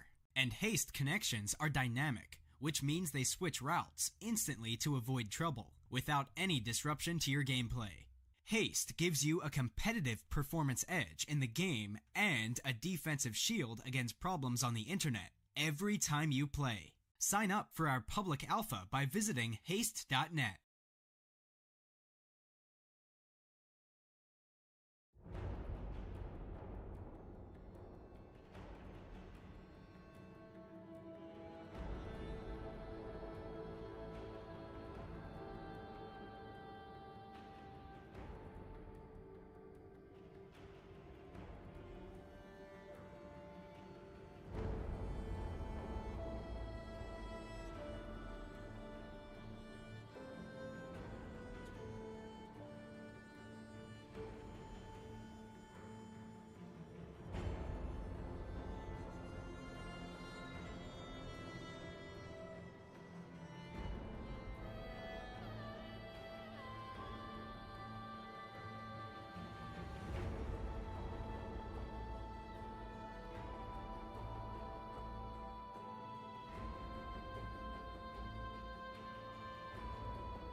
Hello and welcome to the Rift, everybody. This is going to be the last game of the night, but it doesn't have to be the last game you watch here at Reverie. If you tap that there follow button, you'll catch us when we go live next Saturday. That's the end of that, though, as we get in onto the Rift. My name is Octavian, and I am joined here by Geraldo, who has been giving me the benefit of his color casting the last few days here while Effect has been away. And we are into the final match of the day between Lost Hope and Team 7X. Yeah, and Lost Hope definitely has not lost any hope as they came back in this game in very convincing fashion, as Ethug and Wasori were the prime effects of that. As Sir Celery is actually going to get a check here. Yeah, he does manage to scuttle away, though. He gets extra movement speed out of that spider form and isn't really easy to catch. No, Red Panda should be moving in forward to try and get a ward down. Try to spout out Ethug where he might be starting, as jungle starts are so important. Bada to Bada. A lot of face checking from the side of Team 7X, but they should be just fine. As Cavelli's actually just going to walk right past the Galio, get a deep vision ward anyway. Or, no, he's on the wrong side of the map. He had me confused. He can get a nice. He was coming from the wrong side. Ward, He could. He was walking from the tribush. I thought it was Gragas of the other team. It was the red beard. It threw me off. I thought it was on red team. Absolutely. That's understandable. So it looks like Ethug is going to be opting out for the red star with the bottom lane help, and Sir Celery is going to go for the Raptor clear. A little easier to do so with the help of your little spiderlings, tanking up some as well as the AoE spider. So yep, it's pretty standard starts here. Oh, wait, he actually opted to smite. It might look like a level 2 cheese here. That would be really interesting. Ethug certainly had a lot of success with early aggression in Game 2. Speaking of, Red Panda might be a little too far forward. Painless and Noah are going to land the slow onto Kyle. Huge Red Panda turning around. He's got the Ignite down onto Noah, who's dangerously low. One more auto is all Kyle needs. He's going to flash forward. It's a 1-for-1 trade as first blood goes to Ethug. And this is disaster looming on the horizon. Kyle might go down to the red or just to an auto from Lulu. And Sir Celery's just finishing a buff. So close there to getting the first blood for Kyle onto Noah. Just barely. Ethug getting the first blood, which would have been almost really bad for Last Hope. Sir Celery's looking to take advantage of Ethug's presence on the bottom side, though. Maybe take a blue, maybe at least get some vision. I feel like he should be going into the enemy jungle with more conviction here. Absolutely, but what a I mean, amazing play from Ethug. Just very clever to know your strength, and I mean, just a little bit of a cheese, obviously, but it still worked out in their favor, just barely. Obviously, you would have liked one of those kills to be allocated towards Noah, but nonetheless, getting 2 kills in the early game, especially onto somebody like Ethug, who, with early kills last game, just destroyed last game. So I would definitely usually agree with you that you want those kills on Ashe. You want them on that hyperscaling carry, but Ethug has proven that in games where he gets early kills, he can win those games for his team. And in games where he doesn't do nearly as well. So I think even just the motivational value of having first blood on Ethug is really, really good for Last Hope. Yeah, absolutely. And Noah did opt for the Dorn's shield. Can take a little bit more poke damage from the Caitlyn and the Karma. Caitlyn didn't really get anything from that, just boots, so it's not going to be 2 extra damages. I didn't want to interrupt you too early, but I really wanted to shout Justice Punch when Tabata went in like that. It's such a great ability. Ooh, that passive, though. Cavelli takes a chunk as Habata hits a minion wave. Yeah. I mean, Cavelli does have... Oop, it doesn't matter. It's here in the bot lane. Yeah, so Celery coming in. If he can land this cocoon, then they can probably find another kill, as there's not very many summoners left up down here. But Ethug, anticipating that move, is coming to the bottom lane as well. Noah Mo's going to take a headshot off the back of that 90 cow. But he'll be able to kite back. That's just exactly what was happening last game. Ethug is just there. Right when Sir Celery thinks he gets a good gank off, Liquid Painless had flash, but ate the cocoon knowing that Ethug was going to be there to save it, so baited him in. Trying to get a summoner, unfortunately couldn't get Sir Celery as a nice repel came out. But still, really nicely timed counter gank there from Ethug, just knowing Sir Celery, and it's got to feel bad because, I mean, he's just keeping such good tabs on the enemy jungler.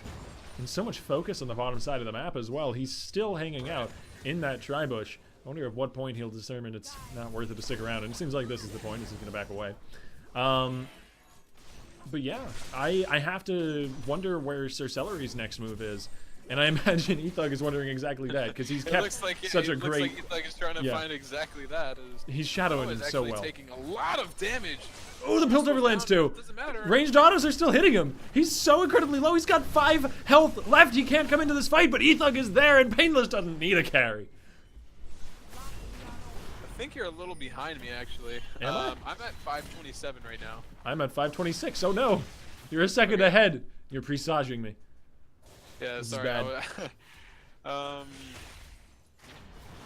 Can you skip to live or like drag and click? As far as my game is concerned, I think I'm at live, but let me get the time controls up and I'll check. I just hit start recording. If you click and drag the bar at the end towards as far as it can go, it should be okay. Alright, I seem to have cut forward a little bit. I'm at 6 minutes, 6 minutes 1. Are we at the same spot? Yep. Alright, cool. Not sure how that happened, but time control saved me. No There we go. worries. We got it, so it's okay. And so I do want to talk about this mid matchup just a little bit. But what's not a little bit is actually the CS differential. It doesn't matter though. There's a flash forward for the Cocoon. Sir Celery claims a kill as quickly as they can come. Liquid Painless now burning away at that Ignite. The repel forward, and Kyle gets another. Some clean play on the bottom side is exactly what Team 7X needed to come back into this game. Yeah, really nice gank there.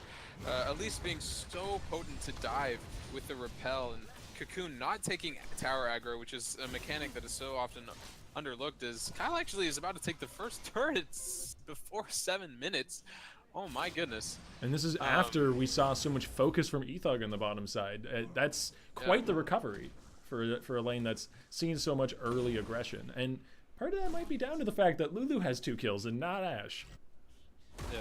No, absolutely. It's, like we were talking about, you would want the Ashe to have those kills, and you would like the kills to be allocated on the carry.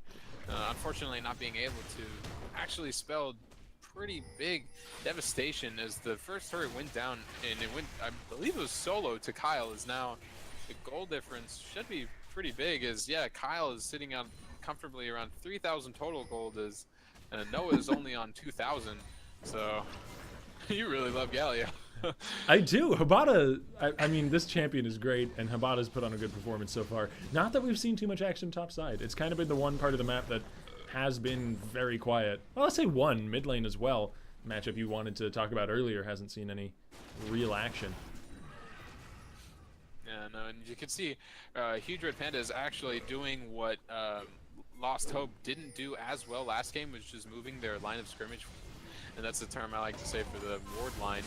As you saw, as doesn't matter, Wasori is getting collapsed on. I was just complaining we didn't have action mid lane, and I think Wasori would have liked to keep it that way, but he's not going to get his wish. He goes down pretty easily in a 3v1. Pretty cleanly and quickly. Eating up here in the top lane, but has a CS lead, is CSing well. But like I was saying, Karma is able to go into the jungle and get some nice coverage for those rotations mid lane to bot lane since the turret went down. And I do really like this collapse from Red Team. Having that advanced line of wards lets you see Ethug is not there, nor is Painless, and Noah showed in the bot lane. So they all collapse onto this turret here. Cavelli does toss Kyle back, but Sir Celery's there to cover him with a Cocoon. And there won't be anything that comes with that Gragas ulti. We already have an ARAM at 8 minutes in. Yeah, and all 5 members for both teams are here. It's one that the team with a Caitlyn will likely win if it's just going to be a siege situation, as the turret does go down, but there's the engage right after it falls. Galio ulti to disengage for Jesus Chris, as Ethug is on the back end of quite a lot of damage. Kyle gets his 3rd kill of the match and is looking for 4 with a red buff tickling away at Cavelli. Close stuff here. Just blinking health bars on the side of Jesus, and a little bit of Kyle.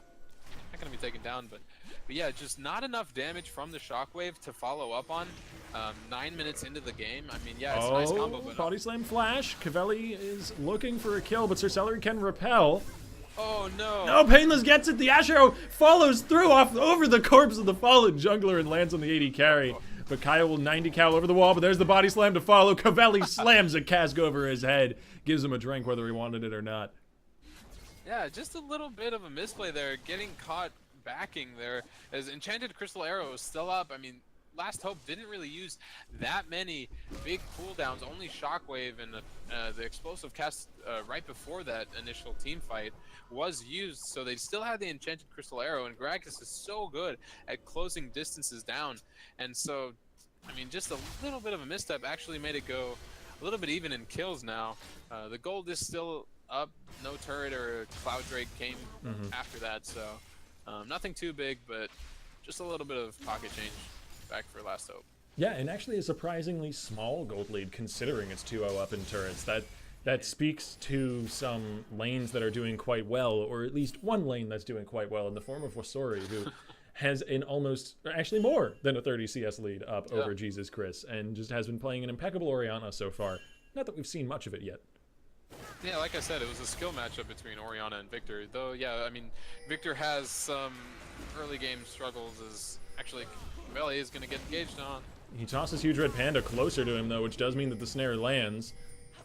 And he's a rather tanky old guy, though, and there's a lot of reinforcements coming down from the jungle, but they're reinforcements of the wrong color. He's going to turn back around, get some damage onto Kyle. Maybe Ethug can clean something up here, but the trap placed keeps the support alive. Huge Red Panda will make it out, and now Ethug is in trouble. It's another 2 kills to the Caitlyn. I mean, when you send your bot lane, top lane like that, and you commit such big resources, the support and ADC, as your damage and your support, you can't make that play as Ethug. You gotta know that the rest of the team from T7X is gonna collapse on you because, I mean, look at the ward coverage onto the map. Just beautifully done here, and a lot of credit has to go to Huge Red Panda for putting so many deep pink wards and control wards and, control wards and regular wards rather. Pink wards aren't a thing anymore. But yeah, and even now they're moving their wards even further because the inner turret is going down, and I mean, just really good macro play there, and just complete unawareness coming out from Ethug and Cavelli. Yeah, I mean, even had he got the kill on the Huge Red Panda, which was so close to his claws, it wouldn't have really mattered. I mean, the support kill for a 2-for-1 in Dragon and Turret is certainly not worth it in the end. So definitely just a bit of mispositioning, and Ethug is not giving us the same sort of performance he gave in Game 2. It seems to me that Lost Hope kind of live or die based on this jungle performance. Right, absolutely. I mean, you saw how great it was pulling the level 2 cheese, and he ended up 1-0-1, and that's exactly how the previous game started. But he didn't come bot again. He didn't go top. He didn't focus anywhere. He was just kind of matching Sir Celery, which was great. He did stop one counter gank, but then he kind of lost track and lived in his own jungle. They do get the Rift Herald here, which is a great thing. Definitely a lot of pressure to be added on the map when it does go down. So I do like that pickup here, as Red Team was backing when that happened. But here we Arrow go. will be followed up by the Galio ult, a great counter in that regard. And Noah Most is now a little bit far up, but the rest of his team's coming up the river. Ethug looking for the unburrow. Kyle going to kite back and lay down a cupcake shop for him to walk into, and he doesn't look to be a willing customer. Gragas looking to take up the mantle of the front line as Vasori gets himself a shockwave in the enemy mid laner, but it's all that's touched Jesus so far, so he'll be just fine. Abada looking for the taunt, doesn't quite have the range, and neither side taking any casualties. They will back away. However, Rift Herald gets summoned to join in the fray. Interesting use of the Rift Herald there to kind of summon an extra champion to equal out this fight. Not sure how that's going to play, but Victor wasn't there at the start of the fight, so you could see some of the health bars were pretty low and in range of being executed down by a Victor laser and a Chaos Storm, so unfortunate that he wasn't there. He was still running back from base. Might have been a different story. A good attempt from Last Hope to try and engage that fight. Definitely got some close health bars on both sides, really, but just not enough at the end. And now the shove continues for the side of T7X, who are looking to crack this last remaining outer turret. The wave clear is a bit too strong, though. Giant wave. Yeah, just going to waste. That has to be answered. I mean, I don't think it's going to take the inhibitor turret anytime soon, but it's just so much gold going nowhere. And when you're already 2-3k gold behind, you can't really afford that if you're Last Hope. They've sent Gragas back. Yeah, so Cavelli is there to answer every team, or both teams, every team, is going to reset now. Just kind of spend the gold that little skirmish got. Nothing really. Maybe a couple components, pick up some elemental buffs, and just reset the whole map here. I do like the ward coverage coming out from Last Hope, though, onto the Baron side. When they did take Rift Herald, those control wards all went down. You could see 3, well now 2, as Kyle takes down 1. So you could definitely see that when Last Hope does want to go for a clear-cut objective, they know what they have to do in terms of board coverage and execution. It's just what comes after and what they can do with that take of the objective that is where they struggle. And I want to herald back to a different point that we talked about earlier. We actually talked about this a lot last night, but we did mention it once or twice tonight, that gold distribution is very important. We'll be back to that. There's a flash over the wall. The Unburrow onto Sir Celery. He's down to 200 health or so. Maybe 400. But it looks like that might be the end of the fight. And yeah, so much of the gold here for Last Hope is on Painless. So many of the kills, that pretty much every kill is on this Lulu, whereas if you look at where the gold is concentrated on the enemy team, Kyle has 6,500, which is fully 1,000 more than the next highest champion in the game. I mean, exactly. When Liquid Painless, the support is about 300 gold away from the enemy mid laner, which is a Victor, that there's definitely something wrong in the allocation of gold there. Yeah, Painless was the only one able to collect one of the kills in the bot lane all the way back to 2 minutes and 5 minutes. He was the only one to get there, but I mean, you gotta play it better to allocate that gold onto your carries. Like you said, it's just, if the game went so that the carries had the gold, that team fight most likely would have gone in Last Hope's favor. As Ashe is so underfed right now, just about to complete the Bork to Caitlyn's BF Zeal.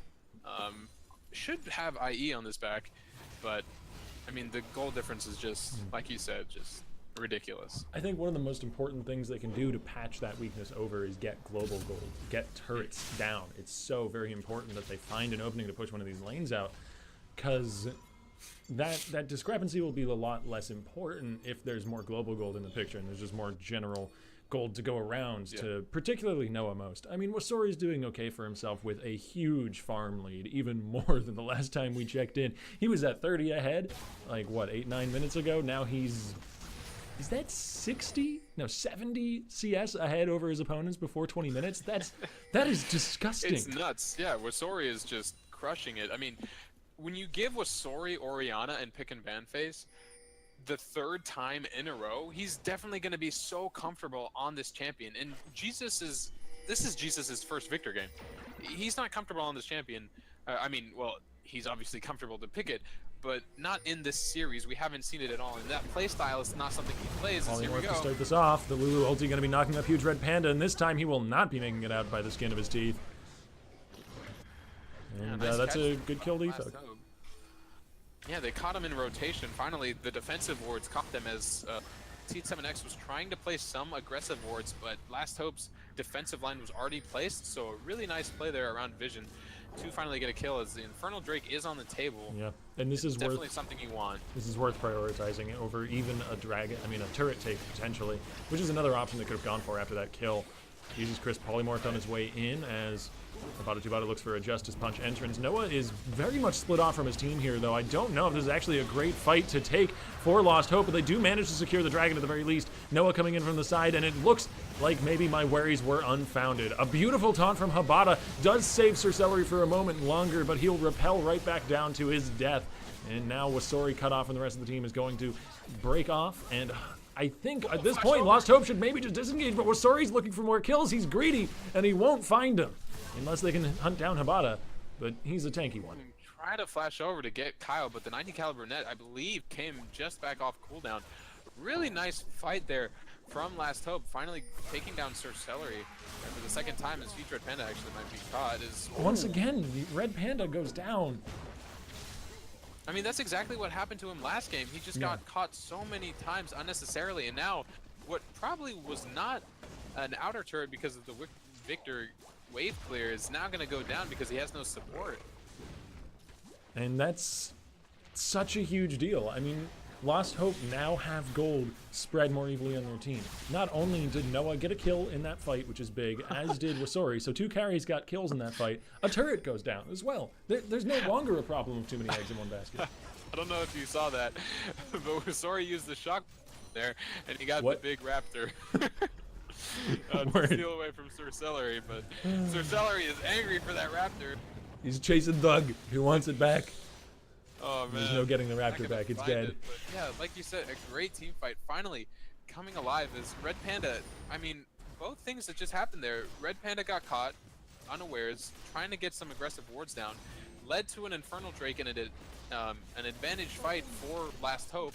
Then, as they were sieging the inner turret, or excuse me, outer turret, probably would not have gone down with the Karma Q and Victor wave clear, but then he just steps too far forward into an Orianna, which was exactly the name of the game last time, when it was literally the same champions. Here we go again! They're landing a triple knock-up here, this time prioritizing Sir Celery or Kyle, it seems, but Ethug is not as tanky as he once was last game, and he's going to have to flash out and still go down for it. A botched engage from the side of LH. It was a good engage, a really good look. I mean, it looked really nice with the bounce outs. You know, you get the tunnel land, a 3-man knock-up, and then with the wild. But your team isn't there. Yeah, there was no Somebody damage. needs to call that.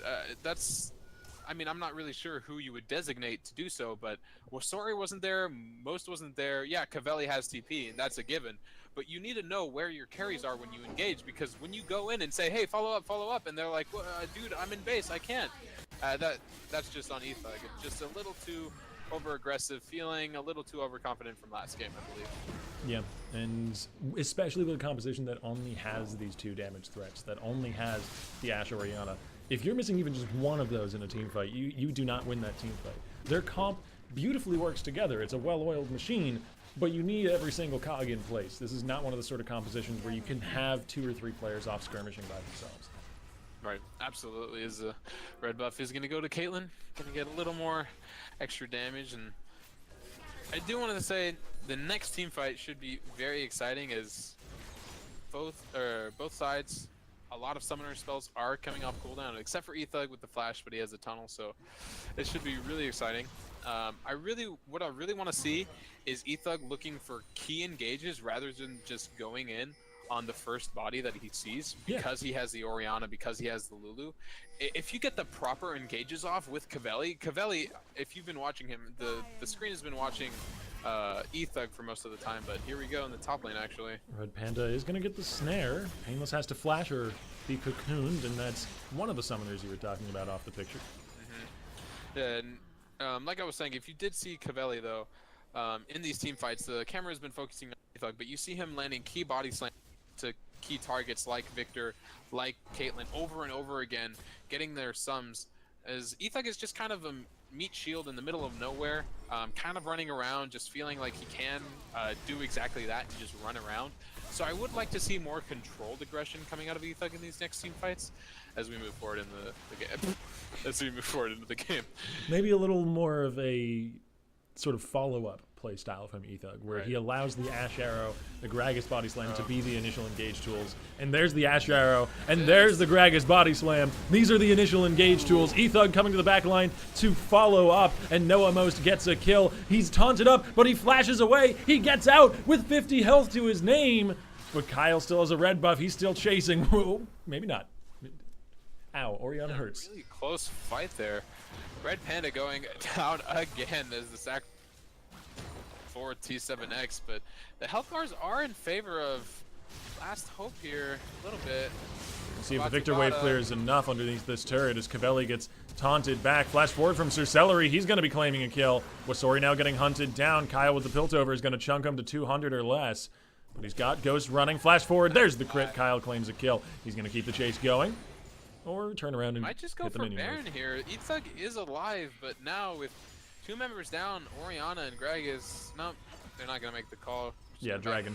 Go to Dragon, but yeah, a little bit of an overcommitted chase in the top lane. Try to get some of that global gold back, as only 1 turret has been taken on the side of Last Hope, so really wanted that top turret gone, but definitely didn't think about the consequences coming up. A lot of summoner spells were still up, like I said, and weren't used, so. It's another Volcanic Drake, which may explain why we saw this priority from T7X to go for it. They don't want to give up multiple Infernal, pardon me, not Volcanic, Infernal. I do that all the time. Multiple Infernal Drakes over to the enemy team. That can stack up pretty scarily. But Rek'Sai not willing to let this one go. Is waiting on top of the Blast Cone. I think Last Hope definitely wants to fight this because knowing that Caitlyn Flash is down, Cavelli does have a flash of his own. There's the steal! Ethug gets it and burrows his way out. There's the stun onto the Caitlyn to try and leave some room. A shockwave, bye-bye to the enemy AD carry. There's a 3-man body slam, plus the knockup. The bouncy house is in force tonight. Double kill to Wasori, who's done such a great job of being the damage that his team needs this game. A triple and well-deserved. This Orianna is taking up where Ethug might have left off from game 2. That's gonna be a Baron for Last Hope, finally turning it on with their fight composition. The Ori over the side of the wall was the last one to be taken down in the team fight prior. It was so late to that fight, but you saw over the wall of the Dragon Pit was waiting for that key moment and nailed it right onto Kyle, not having the flash that we were talking about, and punishing them so well for stepping too far forward, and Gragas getting a beautiful engage and turnaround. And you could just see, I mean, the composition that Last Hope has drafted is so good for counter engages. The shockwave, the body slam, Cavell having a beautiful 3-man flash body slam, and I just can't praise Last Hope enough. And really, really well done to turn this game back into their favor with the 4,000 gold lead. Yeah, I mean, I said it earlier that this team comp is a well-oiled machine when it's all together, when it's all working. And that is exactly what we just saw. We saw it all together and working. And it does pretty well. I mean, they got a Baron, a Volcanic Drake, an Infernal Drake. God dang it, Octavian, an Infernal Drake. And a few kills off the back of it. I think it could be a Volcanic Drake. It could be. I think it's a cooler name. But I think it's a cool I name. don't work know. it right. Infernal So implies kind of, you know, it's hellish. being from hell, so I don't know. Infernal was the name of a skin from Gnosis, I believe. You know, Infernal. I'm not sure who else has. I think that there's kind more of than skin. one Infernal skin, yeah. Or at least they might be planning more, so that might be why. Molten Ramus, Molten But, Dragon would be something. This is something of an aside to a game that has just broken Absolutely. very much in favor of Last Hope. And this is game 3. I don't feel I need to remind most of you, but to anybody just tuning in, this is the last game of the last match of the night. This is the finals. And they're going to be going home with the prize money if they can cinch this out. Yeah, I think that's exactly what they're doing here. Eyes on the prize here. Going back to the 4-1 composition, or lane assignment rather, I do like this. As Kyle is trying to lay the anti-siege. It is very hard to go against a Victor Caitlyn, as you could just see even a Baron wave getting eviscerated. I do not like the itemization by Jesus. I do have to touch on that a little bit. When you are behind, typically you do have to build damage to try and catch up to do at least something when you're so far behind. Lichbane is, you know, a very, very potent item on Victor with the enhanced Sheen autos with his Q auto, so it's double enhancement. But I would have liked to see something more of a Zhonya's for more survivability. As you can see, I haven't really touched on this, in team fights you see Jesus back, not being able to get in, and Zhonya's would allow him to get in a little bit closer and feel a little more confident. Shockwave whips. Unfortunate. That's Sombrero. pretty dang big. As Wasori might actually be caught out here, but the slow doesn't quite land still. Tether might. Yeah, Red Panda looking for that stun, or pardon me, snare. As a stun flies by him, as Asher doesn't connect. Crystal Arrow is going to be enough to stop them though. Yeah, despite the fact that it doesn't land, it does split them on the way into the fight. A little unfortunate, but it looks like in the top lane, they did have Habata Tubata come down, possibly for the Galio ultimate. Cavelli is having some solo time. Doesn't have the Sheen, doesn't have the Iceborne Gauntlet that most Gragas's go, so it will be a little longer as Ethug might be caught.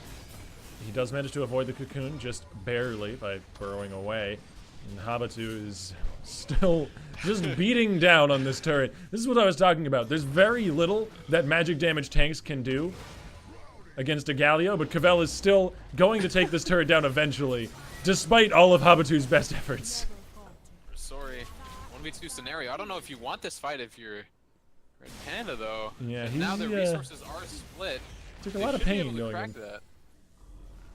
Ethug over the wall is gonna spot out the sonic waves from Jesus Chris. Baron did finally time out, so a really nice setup from T7X to not let Last Hope siege anymore. The Victor and Caitlyn were correctly allocated to the proper lanes, and a nice anti-siege was set up. 30 minutes into the game, it is very hard to siege against a Victor Caitlyn. as here comes a shockwave. Oh, doesn't quite land, though, from Wasori as Sir Celery looks for the cocoon, but whiffs as well. And it's just a battle of the whiffs here from both I think teams. it did land on Red Panda, Did it? possibly. I don't No. know. Is that a command attack and dissonance? If that is, that's quite a bit of damage. It may have been just Shockwave, and I just didn't catch it off the edge of the screen. But one way or another, they Right. didn't have the follow-up to go after, just the catch onto the Karma. Yeah. You can see how hard it is to actually anti-siege them. I mean, I said that they did a tremendous job of anti-sieging, but at the same time, they did lose 2 turrets at the end of it, even when Baron timed out. So it is very hard. They did stall out the game quite a bit. I believe overall, I'm not sure how long the Baron buff lasts. I believe it's 2 minutes, 2.5.